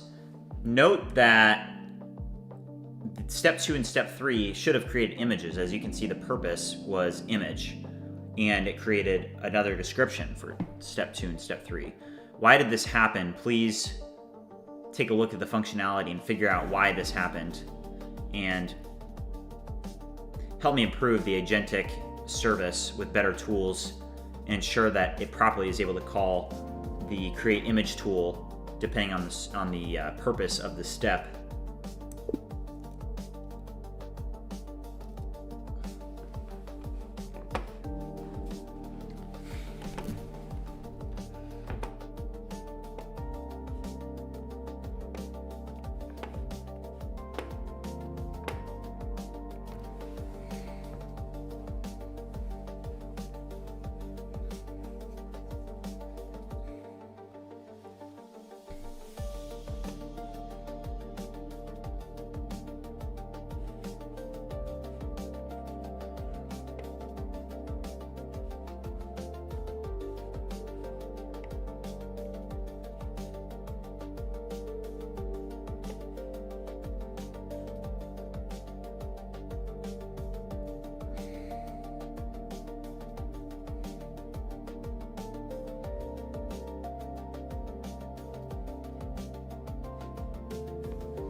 All right, while this is running, I'm gonna go to the bathroom real quick. I'll be back.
All right, we're back. Okay. All right, so the tool is going to be decided by the purpose.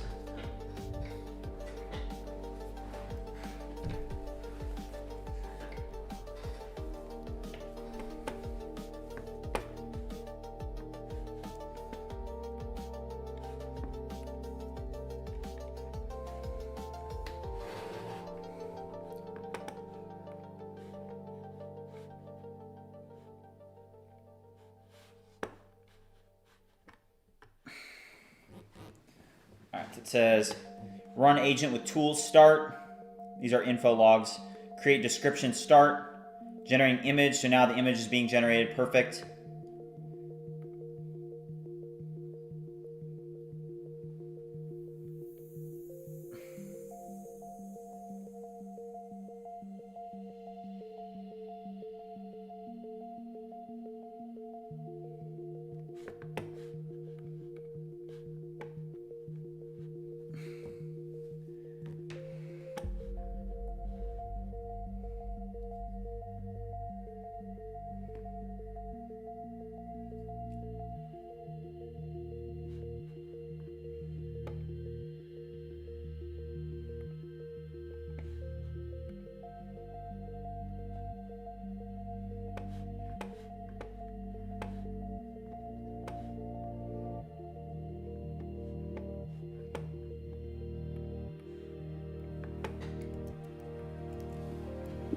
review the logs and help me figure out what failed and why, and then patch the error.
Thanks, Rob.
What the frick?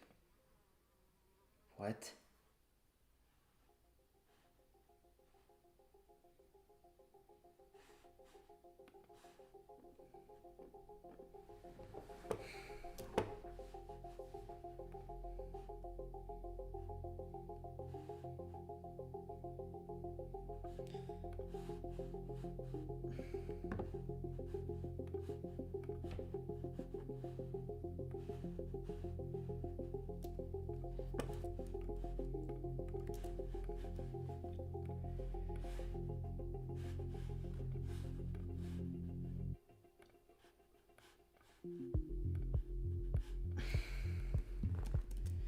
The agent should work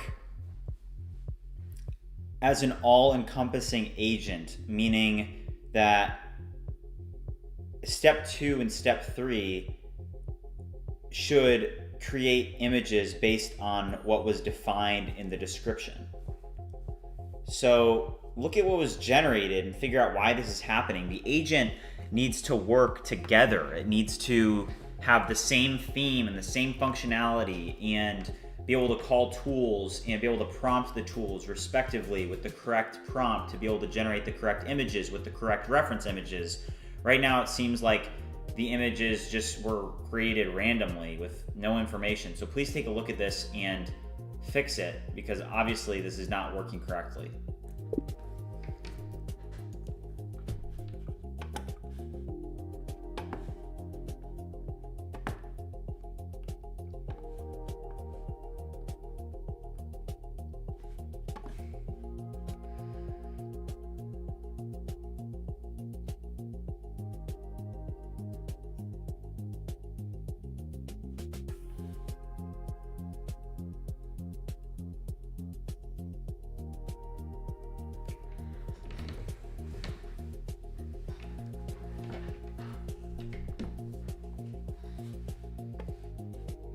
Not Salmon Fish has some pretty good points.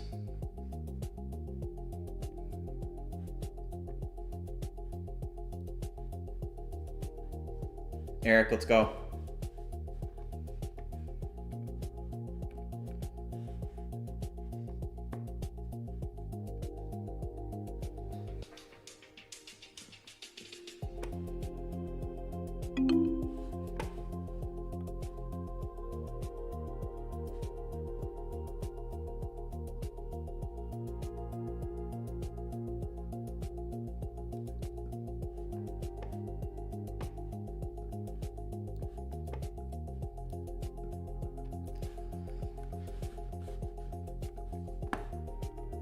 I'm not feeling great about where we're at right now, guys. I literally just don't want to stop working until we make some sort of progress. You know, it's like we've been working on this. We've tried a different approach with this logic of tool calling instead of step running. And it seems to me like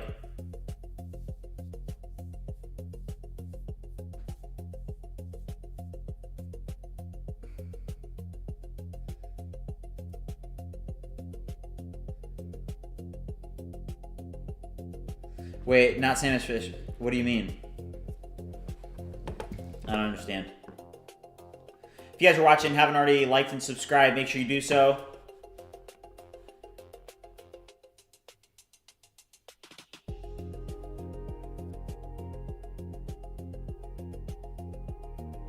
Okay, hold up. Oh my gosh, guys.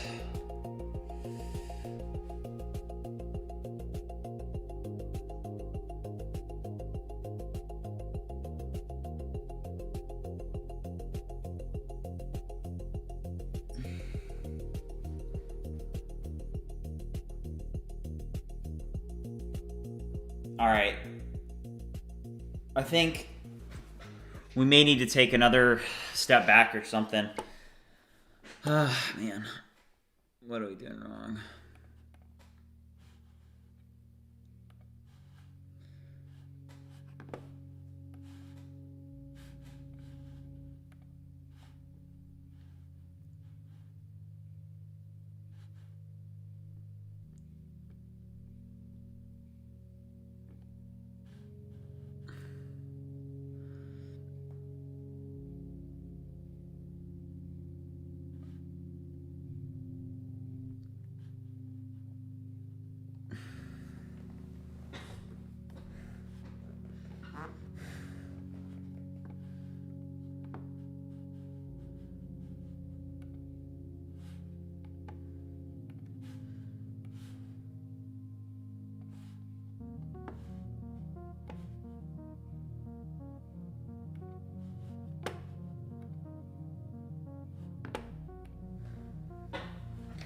All right, guys, I need to do some more research. I think it's best if I do some more studying on my end and we revisit this. I'm going to continue working offline, but I don't want to just continue working on the same problem, and I don't know.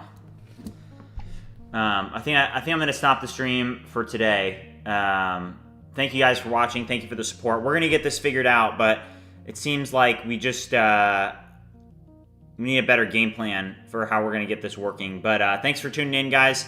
I'll see you on Thursday.